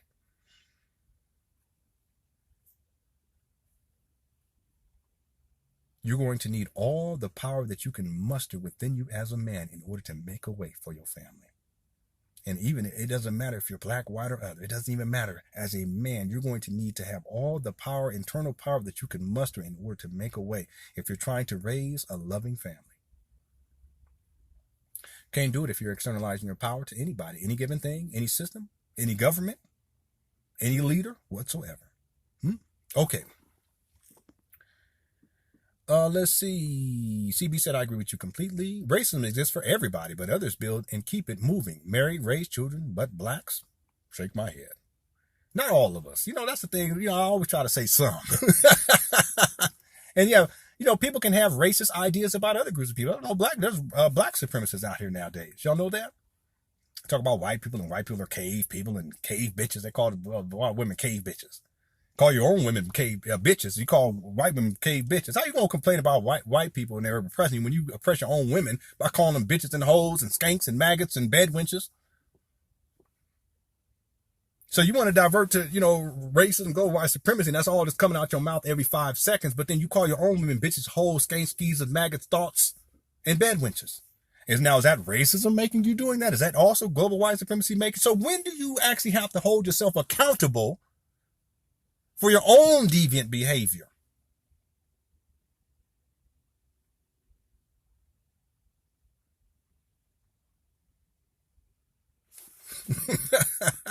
Someone says, so we deserve to be killed and face racism because of lack of love? That makes no sense. Who's killing black people mainly? Black people. See, the over-exaggeration that white people are killing us. No, that's not true. Overwhelmingly, it's not even, something's wrong mentally, okay, with you. I just have to say, something's wrong with your mind. So we deserve to be killed and face racism because of a lack of love? That doesn't even make sense.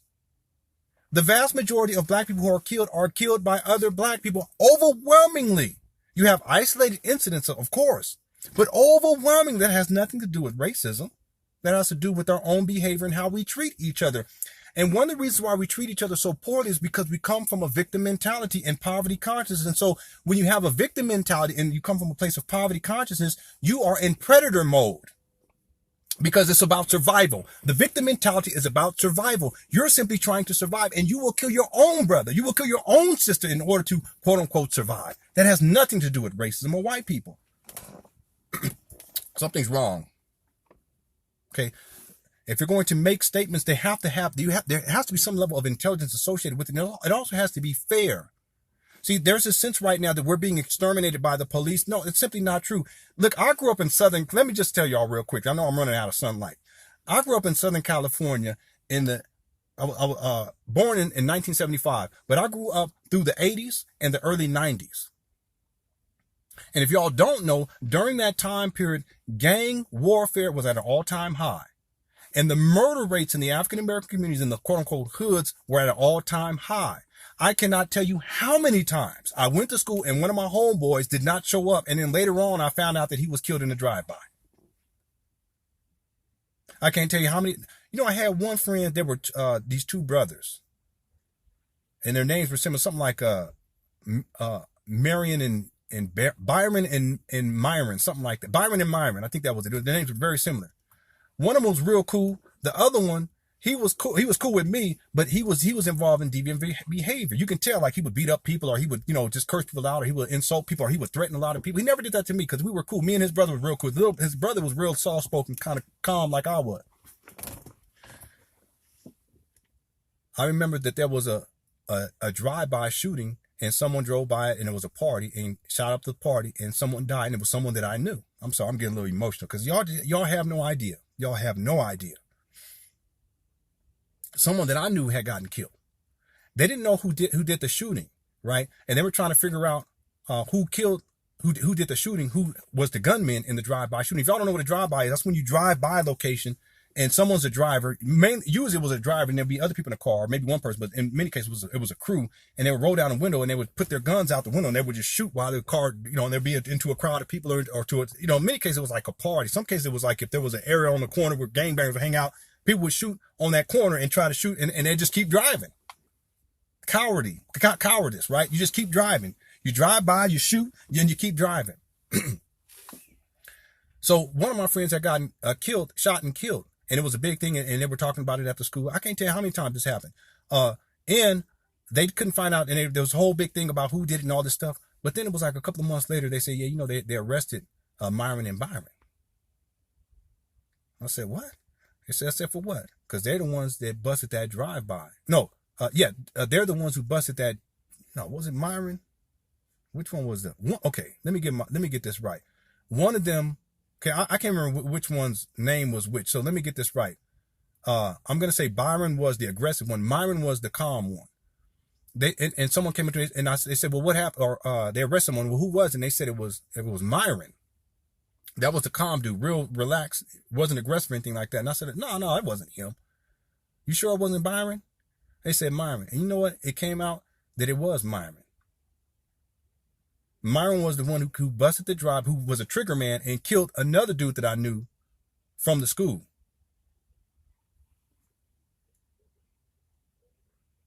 So don't tell me that somehow it's white folk who are killing us. It's us who are killing us. And this has been going on for decades now. Don't come with me with no bullshit like that. It's disrespectful to all the brothers that have been killed and murdered by other black men. And it's going on every single day. It's happening right now. It's disrespectful to those who have died that way. No, there's police out here trying to kill us and they're masked and they're trying to exterminate us. Come up off the bullshit, because that's isolated incidences. That's all that is. It infuriates me because it's disrespectful to all the other brothers that we've lost at the hands of other brothers, and it's happening all the time. Black folk out there who watching this right now, you probably run down a list of all of the people who've been killed by other black people in your life, and it's a long list. And you know I ain't lying. You put together a list of how many people you know were killed by white people, and that list will be minimal. You write down a list of people who you personally know who were killed by police, and it'll be minimal. You write down a list of all of the black folk that you knew personally who were killed by black people, and you might have 2 pages written down if you're in your 40s by now. So come up off the bullshit. It's insulting. And it's also diversionary because we're unwilling to deal with the fact that we're murdering each other and we're not taking steps to correct that particular issue. And I'm going to tell you one of the ways that we can correct that issue is for us as men to do what we need to do as fathers, to raise our sons in an appropriate manner. So again, it comes all back around. It comes back to what's taking place inside the home. It's about us being responsible for us. Denzel Washington had it right. It's about us being responsible for us. I'm sorry for getting emotional, but ladies and gentlemen, that I done seen too much, and I've had so many friends who didn't show up to school and were murdered by other black males for us to now, and it still continues to this day, for us to now suggest that somehow it's white people out here murdering us at alarming rates and the police are out here murdering us at alarming rates. No, we're murdering us at alarming rates, and we've been doing it for decades, and we continue to do it.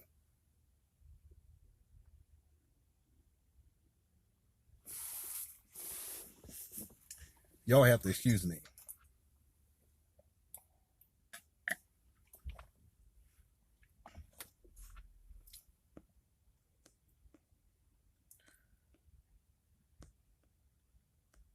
Okay, let me scroll down here.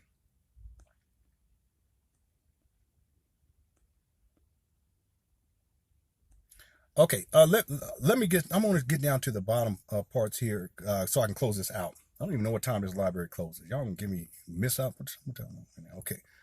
More black people need to be exposed to your message, but the message of responsibility is shunned in our community. This is true. It really is. When I had my daughter, I took the initiative to myself to take free parenting classes. That's excellent. We have to stop with these conservative arguments. It's not an issue of conservative. It's about intelligence. And we have to stop with the conservative liberal dynamic too, by the way, because that is disempowering and it's divisionary too. Okay, let me see. Someone said Lynn doesn't live in Cali no more. No, we moved, and that's from Orange Hexagon Sun. No, we moved to Utah about when we moved out here in July. Okay. Okay, and I'm just ignoring the other Skoke, because you're just bringing up police brutality incidences. But the truth of the matter is that who's killing us overwhelmingly is us. That's the other thing that I've noticed too, and it's a big problem, especially amongst leadership in the quote unquote blackosphere here on YouTube and on the internet, is they're always quoting the worst case police brutality or worst cases of police brutality they can find, but they rarely talk about the victimization that we are executing against our own people day by day. So they take isolated incidents and blow those out of proportion and try to make it seem as if these isolated incidents are taking place all over the United States of America every single day at alarming rates. But they don't focus on the fact that we're killing each other every single day at alarming rates. Every single day. It's not isolated incidents. And I would also like to say that a lot of these men who promote this type of garbage actually absentee fathers and baby mama creators. So becomes a moot point. Have baby mamas and ain't paid child support and got child support cases that you can actually look up online.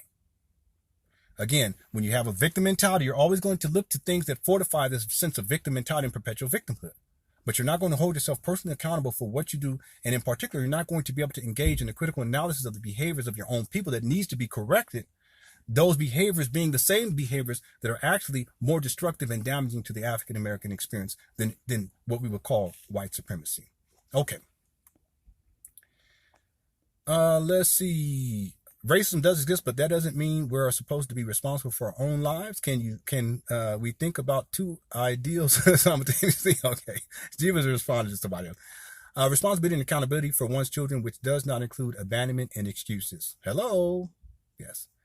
And then you can't see the comments. No, I can see the comments. I'm just so behind. I'm just going to read through here. Butterfly Whisper, thank you for tuning on in. This is what I mean, Mr. Honor. Black folks have the white supremacy excuse for their lack of parenting and raising their children. It's true. Again, if you're a black male and you're an absentee father, you can just shut the fuck up on any issue because you are the problem.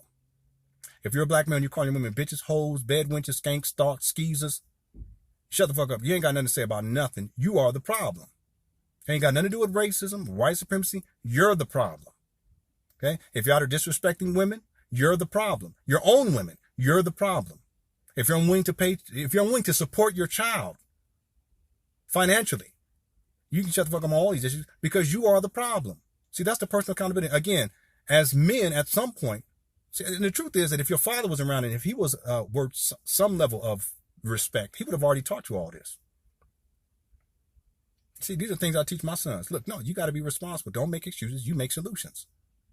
But a lot of y'all, your fathers weren't around and you're on this internet and you listen to these broke down African-American male leaders who are absentee fathers themselves, got baby mamas calling your own women bitches and hoes, thoughts, maggots, bed wenches, and you're following them and they're bullshitting. And a lot of them, they're pushing what? Global white supremacy.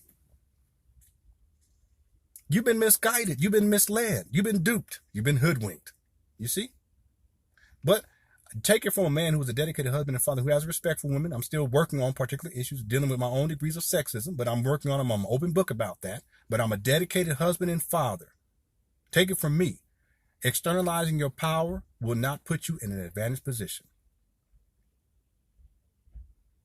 Internalizing your power as a man and stop making excuses for where you're at in life will empower you and put you in a position to actualize the reality that you want. All right. You know, I wish I could go through all these comments, but ladies and gentlemen, I still got to get home and spend time with my babies. So I want to thank everybody for tuning on in. I really do appreciate it. This video went a lot longer than what I had anticipated. Thank you for tuning in, Butterfly Whispers. Thank you for tuning in, Skull K. All right. Even though, you know, you're something wrong, man, bro, you got to get this mind right. Daku says, how can we disagree that our lives are shaped and molded by our parents in the community that we interact with every single day? In the first place, it all starts in the home. And Butterfly, which said Denzel was correct. He was correct, ladies and gentlemen. This is the truth. Eternal Truth says, thanks for utilizing some of your time to do these live streams, helping me to think better as a young man. Well, good. I'm glad I'm reaching you younger men too. The idea is just be better, you know, do better and hold yourself accountable and be as responsible for as many things as possible in your life. And don't externalize your power to anybody, anything, any institution. You must internalize. I'm going to tell y'all, once you become a husband and a father, you will realize why that's so important. Because what you're going to face, if you want to raise a loving family and what you're going to have to be faced with, I'm telling you, you got to have all of the internal fortitude that you can possibly have. And you got to internalize as much power as possible in order to have that. Okay, so I send you a lot of encouragement, young brother. The victimhood is extremely toxic. Absolutely. And it runs rampant in the African American community. Perpetual victimhood in particular. Let's see. What about made an important point? It's an entire money-making industry to exploit our emotions when it comes to race. Absolutely. A lot of people that bring up the police brutality, it's about exploiting people's emotions in order to generate income. Documentaries are created in order to stimulate black folk emotionally And see, we don't need that. We don't need the emotionalism. What we need is the intellectualism to think critically about things, because emotions don't solve problems. Thinking solves problems.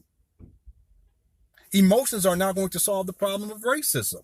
Thinking is going to solve the problem of racism. Even deeper still, emotions. Getting all caught up in your emotions, and when white people are doing this to me, and that's all emotionalism. But it's profitable. See, because what I found is that a lot of black folk have emotional issues. A lot of it has nothing to do with white people or racism. It has to do with how they were raised and what they experienced in their childhood. Hear me on this. So a lot of people begin to shut down emotionally, and they tend to not have normal, natural emotional reactions. So what people tend to do who want to make money and use those emotions, black folks' emotional states against them, is they'll create content that stimulates emotion. Okay, I got cut off. I was talking about emotions. A lot of the stuff that's being produced to generate income, the idea is to strike emotions in people. If you can strike emotions in people, strong emotions, and people begin, at least they are able to feel something again. And a lot of black folk have been shut down emotionally. They have a very difficult time feeling, especially positive emotions. But give people something that is going to stimulate them in a particular way where they begin to feel strong emotions, including negative emotions. You know, the primitive thing that you can give is content related to race and racism, because that strikes strong emotions in people. It's not intelligent. It has nothing to do with intelligence. It has everything to do with giving people propaganda and programming that makes them feel a certain way. And most of the time, what they feel is quite negative. And then they begin to hate other groups of people. They hate all white people. And they shut themselves off from having positive experiences with other groups of people. That's not even intelligent. Okay. So yes, it is an entire money-making industry to exploit our emotions when it comes to race. That's why you see people always talking about Trayvon, or bringing up Trayvon Martin or Philando Castile. They're bringing up people who have already passed away, the dead folk. That's just to string up emotions. But you know, the truth is, black folk didn't give a shit about Trayvon Martin. Never did. That's why you don't think about Trayvon Martin anymore unless someone brings it up. But when it was all in the news and people were bringing it up and people were stimulated, everyone on their Facebook page and posting the hoodie, themselves, children in hoodies and posting the little black thing on the thing, they ain't doing that shit now. Why? Because they didn't give a shit in the first place. But because someone put forth propaganda, mass media, but then also black leaders, especially on YouTube, Facebook, so forth, start to talk about it more and more. People begin to take more and more interest, and it brings out these emotions in people, mainly negative emotions. Very profitable. Not necessarily ethically correct or sound. It's most definitely doesn't speak to a level of character, but it can be very profitable. Okay, we've gone for an hour and 37 minutes. I'm sorry, I still got to get into this thought. I still got to get home and spend some time with these babies. Parenting one's child with responsibility and accountability has nothing to do with racism, white supremacy, which black folks use. I already think use as an excuse. Sickening. The interview is on Black Tree TV with Denzel Washington making his comments at 3:22. Y'all go check out that interview. Yes, then can someone put together a campaign for black men not to abandon their children and get that funded? I know. I see a lot of these absentee fathers out here getting funded for all types of things, and they're just scammers and scam artists. Umar Johnson, as an example, absentee father, raising all kinds of crazy money. Okay, it's dwindling down now because people are becoming more aware of the scam and the scheme. He does not represent black males either, by the way. I want y'all black men, I want y'all to understand this, and people out there, don't think that somehow he's an accurate representation of us. He's an anomaly. And there's a lot of people out there who are absentee fathers. The notion of anyone supporting a man who does not pay his child, does not support his own child, and has baby mamas out there and continues to make baby mamas, speaks to the levels of mental instability within the African American community. You can't blame that on racism or white supremacy. That has to do with us correcting something within us. In fact, we support men who are absentee fathers more than we support the men who are dedicated husbands and fathers. Then this is the truth. And I'm going to give you guys another example of what I mean by this. And I wanted to talk about this earlier, real quickly. A couple of years ago, I got called for a performance. And they said, can you come down to San Diego and perform? And it's at one of your previous employer's house. And she was a real nice lady. And she was the director. And then the co-director, he was really under her, was an old family friend of our family. He actually grew up with my father. I hadn't seen him in many years. He met Aida back in the day when me and Aida first got together, before we had any children. So when I came down there, and I talked with him and I had my cell phone, he said, so how's Aida doing? I said, we're doing fine. We're doing great. We have 5 children now. He said, 5 children? You got 5 babies? I said, yeah. He said, he looks at me, he goes, all by the same woman?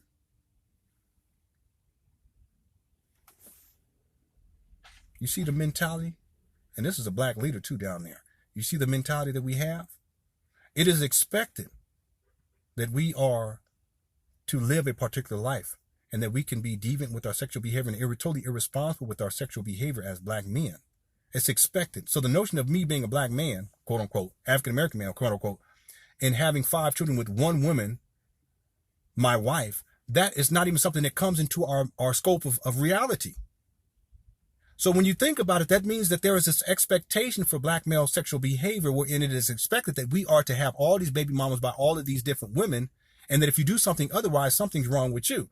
And then we support the men who live that way. Don't get me wrong, we've got a lot of support. I want to thank everybody, but you'd be surprised. You got black men out here who have created multiple baby mamas, are absentee fathers, and haven't put down a dime on their children. They got court cases backed up for child support, have had court orders. Umar Johnson as an example. And you got black folks supporting this type of fuckery. We can't blame that on racism and white people. We have to look at our own psychology and what our expectation. And I'm going to tell you that one of the problems in the African American community is we set such a low level or low standard for black male sexual behavior and all of the negative consequences that come out of irresponsible black male and deviant black male sexual behavior. Is that racism's fault? No. My sons are not going to be living that way. And let me say something else too. I'm not trying to act like I'm perfect either, because if I had not gone to college, I would have probably had about 3 or 4 baby mamas by now. And this is the truth, based upon how I was living before I went into college. Thank goodness I was able to get in college. They gave me a space and time to get away from the surroundings and get away from a lot of the people that I was associated with and a lot of the sexual behaviors that I was involved with. I only had sexual intercourse with 3 women in my life, just 3. But based upon where I was at when I was 16 and 17 and the type of sexual activity that I was engaged in, and I was not using any type of protection or what have you with my girlfriend, by now, I would have had at least 3 or 4 baby mamas and who knows how many children. So I'm not trying to act like I'm perfect. That's not what I'm saying. What I am saying is that at some point as a community, we're going to have to set a higher standard for black male behavior in general, but in particular, black male sexual behavior in particular. You can't just excuse that by saying, no, it's racism or it's white people's fault. No, that's us. Okay. The victimhood was less during Jim Crow era, and this may very well be true. Let's see. Doesn't black people oppress themselves in a way? And to a degree, we do. I think that the majority of the oppressive ideas and language and behaviors that we experience as black folks is at the hands of other black folk. We continue to talk about white supremacy because we have never addressed it in a community, it as a community. No, we haven't recognized our power as individuals to overcome the system in the first place. That's what needs to be addressed. See, the truth is that we're not going to change the minds of other groups of people. And it's just a fraction of the quote unquote white population too, by the way. You're not going to change people's minds, especially if you're calling your own women bitches and hoes and you're an absentee father and you're not willing to all right. I'm going to do this. I'm just going to read comments but I'm not going to reply just to get everyone else's perspective on what we've been talking about today. Then I got to get in here. Y'all going to get me in trouble. Butterfly Express, exactly, Mr. Honor. Okay, so again, we can either talk about white supremacy because we have never addressed it as a community. No, that's simply not true. People have been talking about racism forever. You think this is new? It's only become new to people, especially younger folk, because there's been documentaries that have been put together more recently that have exaggerated it as a problem, as a megalithic problem, an overwhelming problem. That's the only reason why. But y'all just barely coming into it. See, I got into the black consciousness community going back to 1994. And even back then, people were talking about it. Now, the terminology might have been a little bit different, but the terminology as being expressed by Dr. Welsing, Frances Cress Welsing, go back and read her book, The ISIS Papers. That's not anything new. So just because you coming onto the scene and you're just getting into the information doesn't somehow mean that it hasn't been addressed or that the community hasn't addressed it. The problem is that the solution to these particular issues has not been formulated. I'm going to tell you one of the solutions is to simply live your life in such a way to wherein you empower yourself to wherein the system itself no longer has the type of influence that you think it has on you. Okay. Butterfly Rich says, exactly, Mr. Honor. Our parents and grandparents went through so much worse, and it seems like we whine so much more. And this is true. I've seen this. I've been on the planet for 42 years. I've seen this. Someone said, oh, please, that's all black folks talk about. There's a lot of black folks. That's all they talk about is white folk and white supremacy. It's true. the hood fools on the block are greater oppressors. This is true too. Y'all be amazed at times at how we treat each other as black folk daily.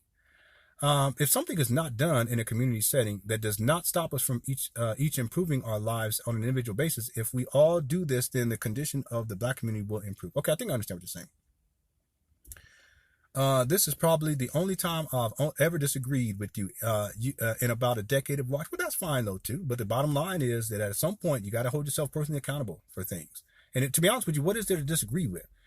How can you disagree with the notion that a man should recognize that he has to lay claim to his power as a man in order to actualize the reality that he wishes to actualize for himself, for his wife, and his children? What is there to disagree about? Perhaps you disagree with the notion that racism is not as great of a problem as it was in the past, but that is the bankrupt concept and idea in the first place. The notion that it is greater now than it was in the past. The only reason why people think that way is because there's been a lot of propaganda to promote such, but that's simply not true. Racism is not an issue, as great an issue today in 2017 as it was, let's say, in the 1960s. Or the 1970s, or the 1980s for that matter. Things have changed. It doesn't mean that the problem has been solved. I mean, I don't understand what is there to agree. I mean, this is intelligent. It's perfectly rational, in my opinion. I think one of the problems is that if we hold on to certain notions about our own disempowerment, we're going to try to find a way to legitimize those ideas or those notions, even if someone is presenting something that is inarguable. In other words, if they're presenting something that is rational and reasonable and makes absolute sense. It makes absolute sense for a man to recognize that he should not externalize his power onto anything, including racism or white folk. Okay. But again, people have different orientations.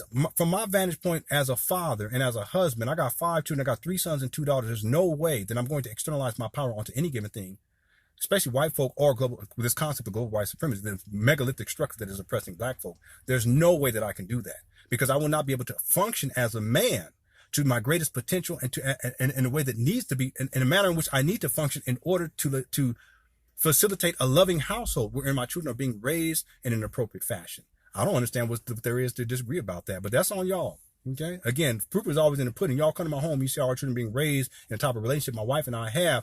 We're doing something right. I don't understand what there is to disagree about. Now, if you want to have some other different experience, keep externalizing your power. That's on you. Powerful words, Mr. Honor. Thanks so much. Let's see. The interview is on Black Free TV with Denzel Washington making his comments at the 3-minute 22 mark. So y'all want to check that out. Peace and love says the change. And Dwayne again sent $2. Thanks so much, Dwayne. You are changing how I think and act. I like it. Okay, well, excellent. I hope it's empowering you to lay claim to your power as a man. Yep, it is all about your action. Got to take action. Absolutely. What is the best way to donate to you, Lennon? Okay. Probably through PayPal. My PayPal email is lennonhonor@yahoo.com. Okay? If you want to send in a donation, you're welcome to do that. I also have a P.O. box, but I don't have the P.O. box number on me right now. I also want to mention, too, this is something I wanted to mention earlier. Someone from yesterday's video, they said I should invest in a microphone, a cell phone microphone, because we'll get better audio quality when I do these live streams. And I do live streams from time to time from home, but every single day when I go into work, I do a live stream. And he had asked if he could donate, and I told him he can always send through PayPal, lennonhonor@yahoo.com. The thing is, I'm not going to be putting any more money into production or anything like that because I did so much for 2 years, and it really set my family back. So my objective now is to keep working and saving up that money to pay off a lot of this debt, take care of my family. So I'm not going to be investing in any type of equipment. But if someone wants to donate, you're welcome to do so, and I'll make sure I'll put that money towards getting a microphone for my cell phone, and it'll improve the audio quality here. Okay? Okay, Jarrell says, happy Saturday, Brother Lynn. Happy Saturday to you. Butterfly Whisper says, yep, it starts in the home. Thank you, Mr. Honor. That was the whole point Denzel was saying. Absolutely. The change says, right. Let's see here.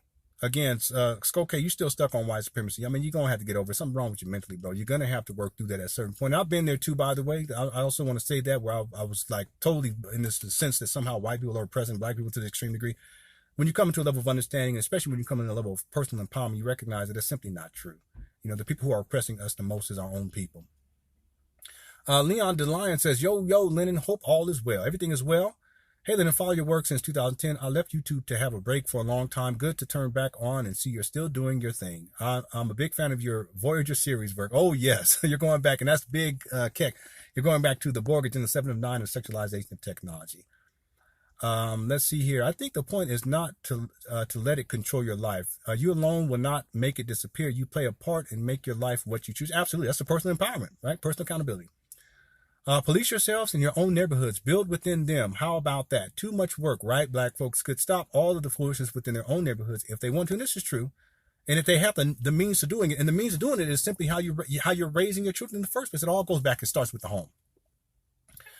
As a black woman, I deal with sexism, racism, and colorism, but I know how much power I have. No victims here. Thank you. There you go. If a woman can say that, a black woman can say that, why can't black men say the same thing? I'll tell you, it's some weak shit, to be honest with you.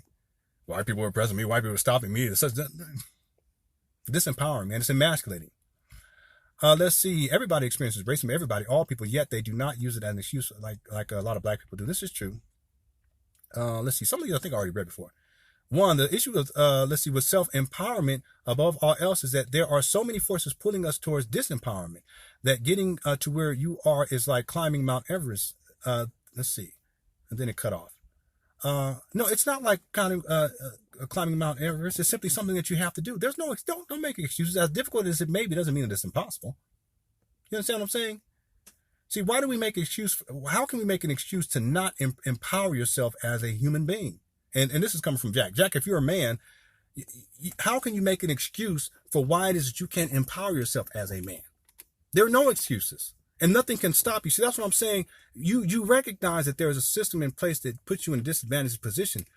There's nothing that you can do in the immediate to change that. But what you can do in the immediate, like right now, is to change you. And nothing is stopping you from doing it. It can be different. It can be challenging. Yes, I admit that. But even though it's difficult and it can be challenged, doesn't mean that it can't be done. See, that's what, again, a man makes a solution. The solution that a man makes is, I'm going to improve upon myself. I'm going to empower myself. What the boy does is he makes excuses. It's too hard. It's like climbing Mount Everest. Now, I'm not calling you a boy. What I'm saying is recognize that you have the power to climb that mountain. It's not meant to be easy. What do you think it was meant to be easy? And I'm going to tell you something else. It's a lot easier now for us than it was in the past as black folk and as black men in particular. It's a lot easier. It's just we think that it's not because our mentality, again, something's wrong with a lot of us in terms of how we think. This disempowered notion that somehow we're, white supremacy is oppressing us so greatly that we can't be the type of men that we know we can become. I'm sorry. We got to do better than that. And we can do better than that. Okay. No excuses. Einstein said insanity is doing the same thing and expecting a different result. We have been blaming white folks and not getting better for years. Again, it's not even about blaming too, to be honest with you. It's about recognizing what you are responsible for and laying claim to that responsibility. That's all it is.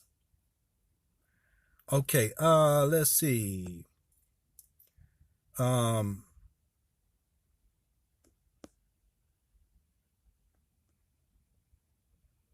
and see, Jack, I'm sorry that your comment, and I understand what you're saying, but it's breaking up here, so I'm trying to pick it out. So, let me see if I can pick it out. The issue with self-empowerment above all else is that there are so many forces pulling us towards disempowerment that getting to where you are, I'm not even there yet, bro. That's what I'm saying. What do you mean where I'm at? I'm not there. I got struggles. I'm still working through things. I'm working 55 hours a week just trying to turn things around, just to get things, to pay off some debt, get things. But I can't blame that on white people. I got stuff that I'm working through. You'd be amazed how many white folk have helped out and given me opportunities and given my family opportunities. I can't blame. So I just want you to understand, I haven't arrived at quote unquote Mount Everest. Don't think that for a moment. I'm still struggling through stuff. I'm still struggling through issues. I'm still trying to become a better man, but I can't make an excuse and say that somehow someone's stopping me and that it's too hard. No, bro, that's not what it means to be a man. What manhood means is to say, look, even against overwhelming odds, I'm going to make a way, because that's what men do. I'm not going to make excuses. I'm going to make solutions. Boys make excuses. Men make solutions. My 13-year-old, my 12-year-old, I taught them that, 3 years ago, and they can repeat it verbatim. They understand that basic principle. Again, you said, and again, I understand where you're coming from, but just understand, I have not arrived, and it's not overwhelming. It's not like you can't overcome whatever it is that you perceive is against you. And a lot of what you perceive that is against you ain't got nothing to do with anybody else. It has everything to do with you. The issue with self-empowerment above all else is that there are so many forces pulling us towards disempowerment that getting to where you are is like climbing Mount Everest. I haven't gotten anywhere yet. Okay. The things you consider common sense, other people need help just getting to the point of seeing themselves as capable. But okay, I understand what you're saying. Okay. And Jack, maybe you're not even phrasing within the scope of white supremacy or racism. So if you're not framing it within, let me take what I just said back, even though some of that applies. I just want you to understand something that I may consider it to be common sense, and I think that it does make sense. But then you said other people just need help just getting to the point of seeing themselves as capable of doing like you have. Okay, I understand that too. But the truth is that everyone is capable. That's really the point here. Regardless of your orientation, racial, what you want to call yourself, regardless of what you're going through now, what you've gone through in the past, you still are capable. That's the whole point. See, the level of your capability has more to do with owning your own power and stop externalizing your power to someone else. You're not going to reach your full capacity or full capability if you're externalizing your power to someone else. You have to internalize your power, and anyone can do that. It's a process. It's not easy, but it's a process. Anyone can do that. The stuff you say is all true, but you underestimate the difficulty of getting there. No, I don't underestimate. This is the thing I have to disagree with. I don't underestimate the difficulty of getting there because I'm still trying to get there, and it's difficult. It's difficult. Y'all have no idea. Just imagine if you have 5 children to take care of and a wife to take care of, and you were living in hood-like conditions for 7 years, and your children have to see things that you would never want them to see. Your wife had to live in a sense with this anxiety and worry about things that are taking place in them streets every single day. Things taking place, crazy madness, the drug dealing, people cooking drugs and next door right outside your window, cooking drugs, okay? And having to smell feces from people who had trailer parks and they didn't have the appropriate type of plumbing, and so they just dropped and just let their poop come on. There's all types of things. And the prostitution, and people fighting in the middle of the street. I'm still trying to get there, bro and sis. Don't get it wrong. That's the thing. I don't want anyone ever to think that somehow I'm trying to get up here and bloviate like somehow I've arrived. I'm still working through shit. I know one thing. I'm not going to have my family back in those types of situations ever again. I'm doing everything in my power not to go back. And thank goodness we've had some very kind people, white folk included, who are willing to say, look, we're going to lend you a helping hand. We know that you're trying. And yes, as a black man, we know that you're trying. As an African American, we know that you're trying, and you've been trying for a long time. You've been trying to help other people. You've been trying to help young men to get on the right path. And I have been trying for a long time because I don't want people to end up in a situation that I was in, where I had my 5 children and my wife living in that type of situation. So I'm still working through it, bro. And sis, I want people to get it twisted. But I know one thing, in order to work through it, you have to empower yourself and you have to recognize that it's on you and you can't blame anybody else. And you can't externalize your power. You're going to need every single ounce of power that you can lay claim to in order to make it happen for your family. So no, I don't underestimate the difficulty of it because I'm living through the difficulty every single day. I'm just trying to find time to get rest and sleep and trying to find time to do live video. I have to do live video streams while I'm driving in the car running errands. So I understand how difficult it is. I haven't been able to spend much time with my children since I started working this job. But I got to do what I got to do. So I understand how difficult it is. But just because it's difficult, just because it seems like it's a mountain ahead of you, doesn't mean that you can't achieve and yet you can't reach your full potential. And for you men out there in particular, you just understand that anything that you do to externalize your power, it takes away from your ability to realize your full potential. Blaming other people, blaming women, blaming your baby mama, blaming white supremacy, blaming racism, blaming the color of your skin, blaming your daddy, blaming your mama. It disempowers you. And as a man in this world, you have to be empowered, especially if you want to raise a loving family and if you want to make sure that you're a dedicated husband to your wife and you're going to take care of her and honor and respect her and protect her properly. You cannot externalize any of your power. You're going to need every ounce of your power in order to make that happen. If you want to raise your family and raise your children in such a way wherein they have ethics and morals and they are of good character, you're going to need to have every single ounce of power that you can muster within you as a man in order to actualize that. And the struggle is real and it is difficult, but it can be done. Leonard, this is a definition of a bootstrap argument. Okay, this is probably from earlier. And this is the same person who's still banging on the white supremacy stuff. Okay, again, like I said, something's wrong with the mentality. At some point, you got to let it go. Okay? Or you can just keep repeating it over and over. I think it doesn't matter. Again, you got to have some level of intelligence to things. One thing that I've also realized before I move on is that you'll find that people who tend to have a victim mentality tend to say the same thing over and over again. And many times what they're repeating is what they've heard someone else say. And that person who said it was already coming from a place of the victim mentality. Again, it doesn't empower the person who's repeating what they've heard. Again, Let's see. Lennon, how are you? This is Candace. I'm doing fine. How are you doing, Candace? Um, Someone said it's historically understandable why blacks use it, but I agree it's not helpful to get stuck in a certain mindset. I'm black, sweetie. I just don't buy that excuse. And this is someone who said the reason why you're saying that is because you're not black. And this is someone who's arguing about racism and global white supremacy is a problem, the true problem. And then someone had some comments against that, and then that person said, "Well, you're not black." See, here's another talk about a straw man argument. That's nothing in an African American community, especially online. Is if someone puts forth a statement that is actually factual, the other person say, "Oh, well, you must not be black, or you're not black enough, okay, or you're a coon." Here we go. But this person says, "No, I'm black, sweetie. Just don't buy that excuse." So I must be non-black. Oh my goodness. And someone said, "Bootstrap argument, especially as a man, is giving all of your power to another man." Oh my goodness. Again, you can't do it. You can't give your power away to anybody. Let's see. Someone said, "But we are descendants of slaves."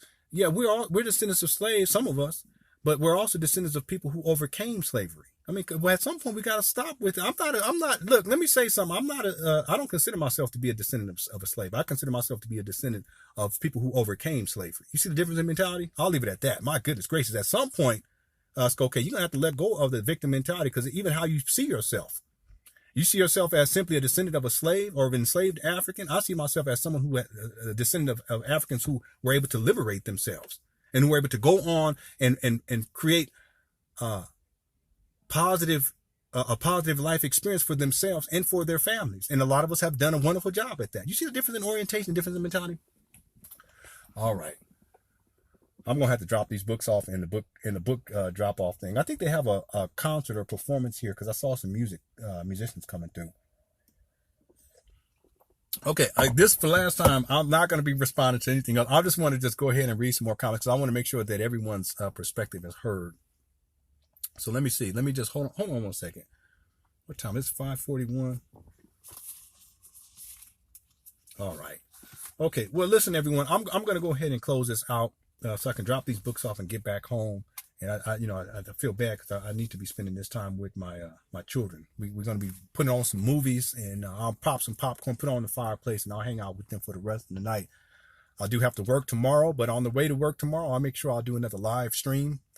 Again, someone had said that it would be good if I had a microphone that I can connect with my cell phone, because we'll get better audio quality. And they said, this from yesterday, said if they would be able to donate, how could they do so? Again, my donation for PayPal, if you want to donate, is my email is lennonhonor@yahoo.com. And I'll put whatever amount people donate, I'll put it through getting a microphone so that we'll get better audio during these live video streams in the car, but also the ones that I do from home. And then any other money that I have that anyone donates, I'll put towards a lighting system that I can actually put up and set up inside my house, so that I can actually do live streams at any given time, even like in the middle of the night. I get home from work and I can just turn those lights on and do a live video stream real quickly. Okay. So again, someone said that, see, here we go. Another way of looking at this. You are absolutely right. We are descendants. We aren't slaves. And this is true. I'm not a slave. Just because, see, sometimes when people phrase, they say I'm a descendant of a slave, but really what they're saying is I'm a slave somehow, that I'm connected to slavery. Look, I'm not connected to slavery. Look, it's in the past. My ancestors a portion of my lineage, they overcame it, and they did a fantastic job overcoming it. And they created institutions. They created family institutions and family structures and political institutions. They created financial institutions. As an example, Black Wall Street. You think the people who built Black Wall Street were sitting back, I'm a perpetual victim and white supremacy is stopping? No, they got up in their ass and they did what they needed to do in order to accomplish what they accomplished. Okay, in the end, racism tore it down, absolutely. But this still proves the point. Yes, racism is an issue, but this also proves a more important point, that people in the past, we're going back decades, and in some cases hundreds of years, were able to create things that now we can't even dream about as Black folk, because we have such a victim mentality. We don't even think that it's possible. Okay, I'm almost down to the bottom. Let's see. Alter said facts. Someone said victimhood. It's subjective. You are a victim if you play the part of them. Yeah, you have to play the role. You have to believe yourself to be that. Someone said the prison system is set up to strap Black men. Come on, Lennon. It's not strapping me. I don't know what the fuck you're talking about. It's not strapping my sons. So come up off of it. Not an exaggeration. There are essentially segregated prisons in New York as we speak. It is weak, but all people aren't where you're at, man. No, not all people are where I'm at, and a lot of people are far beyond where I'm at. But we still can't make that's still not an excuse. My sons will not be in the prison system. It's not going to happen. You see the difference? See, a lot of y'all think that it's inevitable that as a black man, because the system is targeting you. I don't believe in that shit either. A lot of these black men in prison need to be in prison instead of being out here in these streets causing damage to our people. And don't get me wrong, I got plenty of relatives in the prison industrial complex over the years. Don't even get it twisted. But I'm not going to be a part of it, and and my sons are not. You see the difference? We can act like somehow it's targeting black males, but again, it all starts in the home. I don't believe that shit, because a lot of those males who are in the prisons, that's exactly where their asses need to be. Because if they weren't in there, they would be out here either killing other people, or they'd be out here maiming other people, or raping other people, or abusing other black folk, or in some cases, they'll be dead by now. So let's come up off of the bullshit. Again, we can make excuses for our deviant behavior all day long, including the prison industrial complex, if you like. But somehow it's set up to trap black men? No, absolutely not. It ain't trapping me. I don't know what the fuck you're talking about. Let's be real about it. And it's not trapping my sons. Some of us, we're in there precisely because we need to be in there. And if other people were acting and behaving and doing the types of shit that we're doing and killing each other and all the type of madness, they should be in there too. See, I have a hardline approach when it comes to that type of the behavior because I've seen so many black men killing, and I've seen so much dysfunctional behavior in black. I don't make excuses for the shit. A lot of women, I'm just going to say a lot of the black women, they make excuses for the deviant behavior, but that's the feminine quality and wanting to be the nurturer. I don't believe in all that shit. I understand if you're raising a boy, that the boy should have that. But when we're talking about grown men behaving this way, no, your ass should be in jail. The sentencing sometimes is disproportionate as well. I recognize that. But there are a lot of men who are in prison when that's exactly where they need to be. So it's not an issue of the system targeting black males or that it's designed to trap. No, you have to walk into the trap in order to get trapped, bro. And I'm not walking into the trap, and my sons are not walking into the trap. Why? Because I'm raising them in a particular way. Again, it always comes back to self, bro. We can make excuses all day. Again, we can make excuses all day. But black men, I'm telling y'all one thing that you should stop doing immediately is stop making excuses and stop trying to act like the whole system is against you, because it's not. All right, slavery is over. It's within the minds of many black folks. This is true. Here we go. Don't get involved with the criminal activity then. This is true. If you want to complain about the prison industrial complex, don't involve yourself in criminal activity. It's that simple. And you'll be amazed. A lot of women, black women in particular, they understand this basic principle. Just don't do it. A lot of times they try to get their sons, single mothers, look, don't do it, but they don't have the level of influence at a certain point to where the son gets it. They need a father to step and say, look, if you do engage in that activity, this is going to be the end result. And look, if that's the path that you're going to go, I'm not going to save you from any of that. You know right from wrong. I raise you in a particular way. If you get caught up in that, don't expect me to support your ass. I can't tell you how many times I got relatives calling me on the collect call, such and such call and such. Can I get a collect call? I don't want to hear it. You made a choice. You engaged in that activity. You've been doing it for decades. Not only did you abuse other people outside in the community, but you also abused our own family members, and you took advantage of people, created all these baby mamas, and now your ass is in jail and you want me to put some money on your books? I don't support that. No. That's a hard line approach, but to be honest with you, that's a very masculine and fatherly approach when it comes to raising boys. There's always a consequence.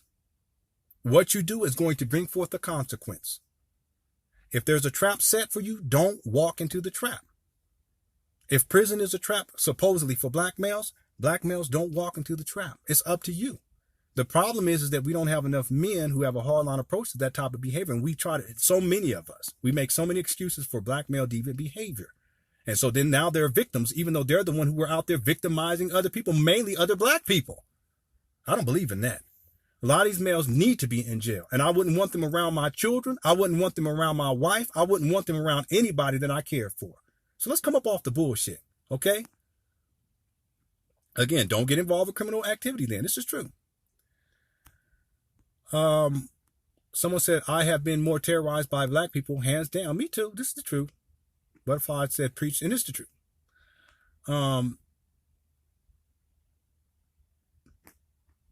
Let's see. I wish I had time to get through all of this. I'm just scrolling down towards the bottom.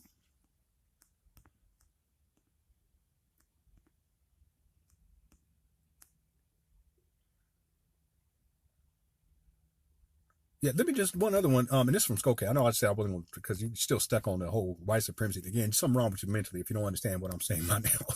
Just not being disrespectful. I'm just being honest. I don't understand how acknowledging white supremacy is weak. No, you can acknowledge. First of all, we shouldn't phrase it as white supremacy because that in and of itself it sets up a hierarchical structure when you say that white people are supreme. So even in the language, the verbiage itself is incorrect. So we should stop saying that in the first place. You already put yourself in a disadvantaged position beyond what you perceive to be white supremacy. The weakness occurs when one perceives white supremacy to be so great that they do not have the power to overcome the tentacles of white supremacy. You see my point? That's the difference between the way that a boy thinks and the way that a man thinks. Even if the cards are stacked against him, the man says, I'm going to make a way. The boy says, look, it's too great. That's weakness. You see, that's the point. Let's see. And someone said, Butterfly says it's weak as hell when it comes to not raising one's children. Pay attention. Absolutely. I already spoke on that. You got to pay attention. Something wrong with you mentally, bro. That's all it is. Maybe you're younger and you just gotten into that whole, the whole blackosphere where they always talking about white supremacy and white folk are dominating black folk. Maybe you're just new to that. So it's new in your mind. You're still sorting things out. It's going to take some time. I've been there myself. Let's see. I am not a victim. I have experienced abuse in the home as well. Yes. Let's see here. Don't get a felony then. Don't indulge in criminal activity then. Hello. This is true. I'm sorry. Oh my goodness. It's so true. It's just common sense. Let's see here. And Jack, I did see all your comments, but at a certain point, some things I just think it's common sense. It's basic. If people don't understand it, they don't really get it. It's okay. Here's another important point. It's your ignorance that makes you a victim. If you are knowledgeable, you can avoid the mentality and the experience. That's true. Someone also made another point. There are many injustices, but even an inmate can still internalize his power to overcome obstacles. Many may not be fair, but true. This is true. I mean, look at Malcolm X as an example.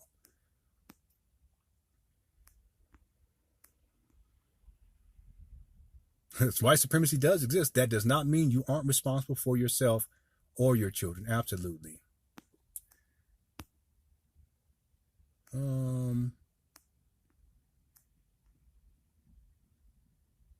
Okay, there were questions in here, but you know what, ladies and gentlemen, I've extended myself far beyond what's reasonable in terms of doing this live video stream.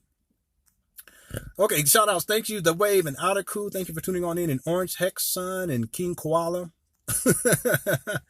Who said kings and queens lead, take action. They don't sit around and complain. Thank you. And Butterfly Whispers. And Skoke, thank you too. I appreciate you taking the time to comment, but you're on a loop. You're like on a mental loop. I think you're early and new to some of these concepts, especially when it comes to white supremacy. So you're thoroughly invested. There's a psychological term for that called immersion, which a lot of black folk go through. And I've been through it too myself. There's this process that people go through. There's this whole psychological process, and when we're in that immersion stage, we tend to over exaggerate and overstate things, and we get engulfed with this notion that whatever it is that we perceive to be sourced from racism or from white people is overwhelming. Okay, you'll get through it. Okay, I've gotten through it, and there's plenty of other people who've gotten through it too as well. But thank you for posting your comments. I do appreciate you taking the time. Butterfly Whispers and Skywave. There's another point too. Well, I'm not even going to, let me get done with this. Okay. Let's see here.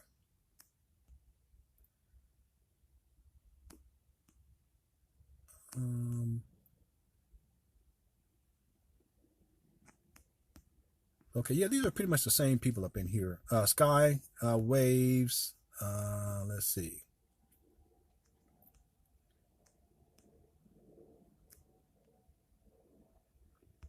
Yeah, I'm just trying to get to the bottom.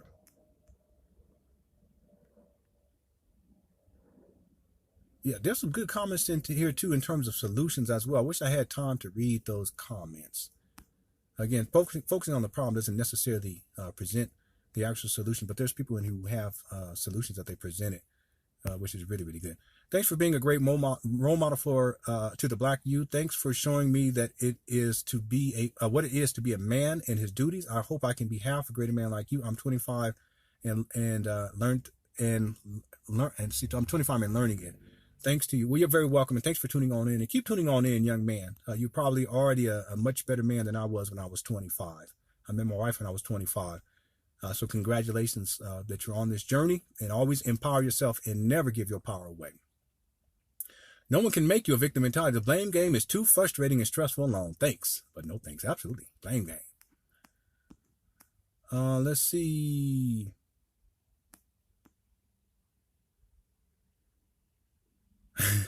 That's funny, Skywave. Hunter-gatherers. All right.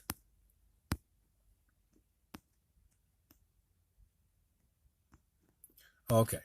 Yeah, I'm my goodness. There's been so many comments on here. I'm just going down to the bottom. My goodness. Oh my goodness. There's no way that I'm okay. Well, I'm glad that people have been having a wonderful conversation. I wish that YouTube would archive that for people who actually watch this once it's actually uploaded, because I think there's a lot of comments in here that actually show some actual solutions that we can actually employ, things that we can actually do like right now in order to change things. Oh, that's so nice of you. Someone said, just sent you money on PayPal. I appreciate you, and we have to put our money where our mouth is. Well, I appreciate that. I don't like to ask anymore these days. I'm just working. Is it still going? Okay, I'm sorry. Yeah, I'm working as many hours as I can in order to turn things around. But what I'll do is any donations that I get, I'll put towards a microphone that I can use for my cell phone, and ultimately I'll get it. I'll spend some donation money on a lighting system that I can use at my house so that I can actually do live streams, at any given time, even if it's dark. Okay, I got to the bottom. I wish I would have had time to read more and to respond more, but I think I've done enough. Again, this went on a lot longer than I had anticipated. I want to thank everyone for taking the time to view this video. I also want to thank everyone who left comments inside of the comment section or during the live stream. Remember, it's okay to disagree as long as we do so respectfully. And in general, I think that was done. So I really, really appreciate that. I want to send everyone lots of love, peace, and positivity. I'm going to get in here into the not the post office, over here into the library, drop these books off. Then I got to get back home, and I'm going to spend the rest of my evening with my wife and with my children. I'm going to set things up downstairs in the den, put on the fireplace, put on some movies, make some popcorn, hang out with the babies. And this is exactly what I should have been doing by now anyway. I would have been home by now. So I want to apologize to my wife in advance. But I just got caught up on this topic, and I think it's an important topic. But I'm going to head on home once I drop these books off. Actually, I think I'm going to go by the store and pick up a couple of things first so we can have some snacks to eat while we're hanging out as a family. Again, at the end of the day, ladies and gentlemen, we can make all the excuses in the world, and we can blame other people, and we can say the system is against us, and that racism is against us, and that white people are against us, which is simply not true. Some, maybe, not all, but the main people who are against black folk are the black folk, overwhelmingly. We can make all the excuses in the world, but the thing that I've recognized, and this is the absolute truth, that ultimately it is what you do day by day and what your commitments are. And one thing that I can say, no matter what, you can disagree with me with whatever you want. Anything I've said here, which is common sense, these are things that I live by. The proof is always in the pudding. And if you've seen how my children are being raised, if you see how my wife is able to live her life with a level of security and knowing that her man is dedicated to her and committed to her no matter what, and that he's out here and he will do whatever he has to do in order to make a way for his family, he will work his ass off. If you've seen how my children conduct themselves, if you see how my son talks, my oldest son, and how he walks, he's like a young man already at the age of 13. We don't have drama in the home. I ain't got baby mamas. I ain't got child support to pay. You can make all the excuses that you want in the world for what's oppressing you or what's stopping you as a black man or an African American. You can blame him. You can blame her. You can blame baby mama. You can blame mama. You can blame daddy. You can blame everything that you want. But at the end of the day, it doesn't excuse you from I was going to say but I'm not going to say it. Your MFing responsibilities. It's not going to go away, and it's not going to absolve you of those responsibilities. Either you will lay claim to your responsibilities and say, hey, look, I have the power to make a way. Or you will continue to be irresponsible and say that somehow you don't have the power and that the system is against you and that everything overwhelmingly is stopping you. Ain't shit stopping me from being a man.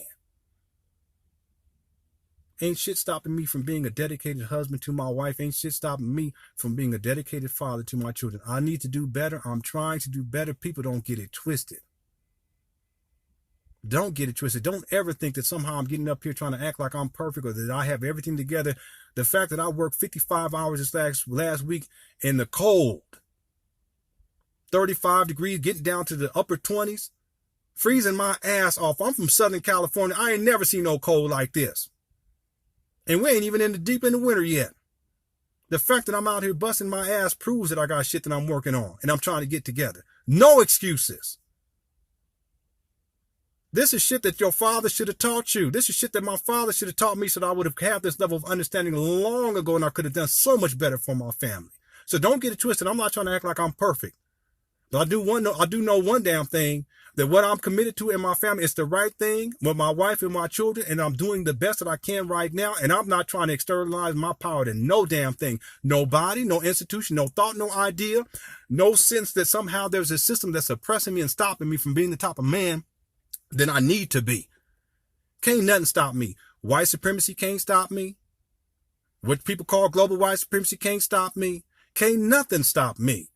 And see, that's the difference between boys and men. Boys will make excuses as to why all these things out here to stop, and me and the police trying to kill me, and the prison industrial complex is designed for, ain't designed for your ass. It's designed for people who engage in criminal activity. So as long as you're not engaged in criminal activity, you should be perfectly fine. My sons will not be there. It's not going to happen on my watch. You know why? Because I lay claim to my responsibility for raising my children in a particular way that will excuse them from the prison industrial complex. It's not going to happen. See, that's what I'm getting at here. Yes, the cards are stacked against us. We understand that. What you think? I don't know that shit. I done been through enough. A lot of shit I ain't even talk with y'all about. One day I'll open up more in terms of the types of shit I've gone through dealing with racism. But it ain't so great. You think it's better than me? It's stronger than me? It has more power than me? As a man, to create the type of life that I want to create for my wife and my children? You can get the fuck out of here with that shit. Ain't nothing got that type of power over me. You can create anything you want to in your mind that you think is so powerful that's going to stop this black, you want to call it that. You stop this black man from doing what he needs to do, and I'll tell you right away that it will not stop me. Nothing will stop me. This speaks to the issue of internalizing power. We need to stop externalizing power and recognize that as men, we got to do a better job. It's simple. It's just that simple. If we know that the cards are stacked against us, do better. If we know that racism exists, overcome it. Do better. You can. You have the power to do so. You have the power to do so. Right here, right now. And when you do so, what happens is you're able to function within the context of a family institution. You're able to raise your children in a particular way to where they'll have a better life experience than the life experience that you have, and they will be in a much more privileged position than you were. And that's what manhood is about. That's what fatherhood is about. Again, you guys can disagree as much as you want to, but at the end of the day, the proof is always in the pudding. You come to my house and you see how my children are being raised and the love that they get day by day. This is the right way for us. And it's the right mentality to take. I can't externalize power onto anybody. Nobody, no institution whatsoever. One last thing I want to say. I want to show y'all something, tell y'all something that may sound strange. But it's as simple as being able to tell your children, I love you. Whenever I go anywhere, if I go to work, I always tell my children I love them. It's simple shit. Racism ain't stopping me from doing that. I heard y'all calling each other niggas. Man, fuck you, fuck boy, nigga, bitch ass. Is that race? Racism calls you to say that? But you can't tell your own children I love you. You can't tell your brother I love you, your sister I love you, bad wench, maggot. Huh? I'm going to tell y'all something. This is deep. My children have been conditioned to expect me to say I love you to them. Anytime I leave the house, I say I love you. Anytime I go anywhere, I say I love you. Have a good day. Help mama out with my older boys. Make sure you help mama out in the house today. Okay, make sure you do your best to help her out, okay? She raising 5 babies at home. Hey, that is not easy either, right? So normally when I say I love you, they'll say I love you too, right back, right? And they're so conditioned. Now let me tell you something about my boys, my 2 older boys in particular. Really, James does it too. Now it's gotten to the point where I say, sons, I got to go run some errands. And right before I say I love you, they say I love you too.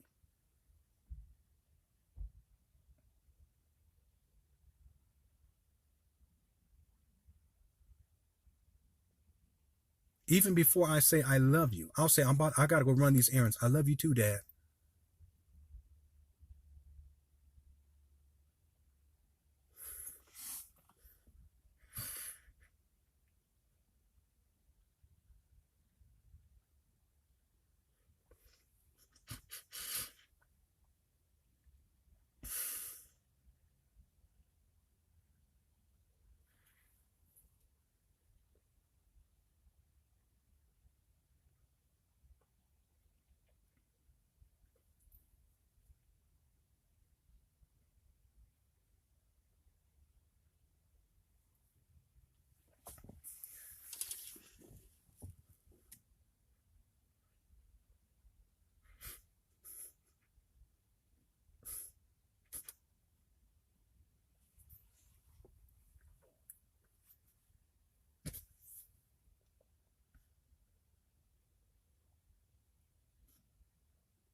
See, I never got that from my father.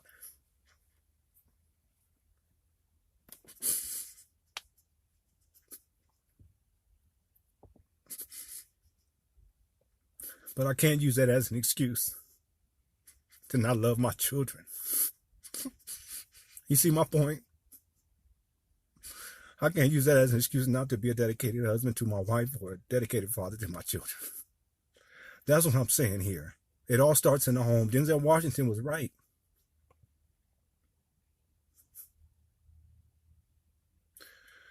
All right, y'all. I'm sorry for getting emotional.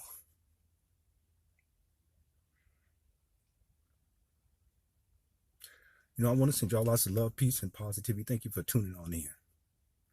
And have a wonderful Saturday. I'm going to drop these books off, and I'm going to get home to my family. I'm going to spend some time with my babies. All right, I love y'all, and I'll talk with y'all soon. Take care.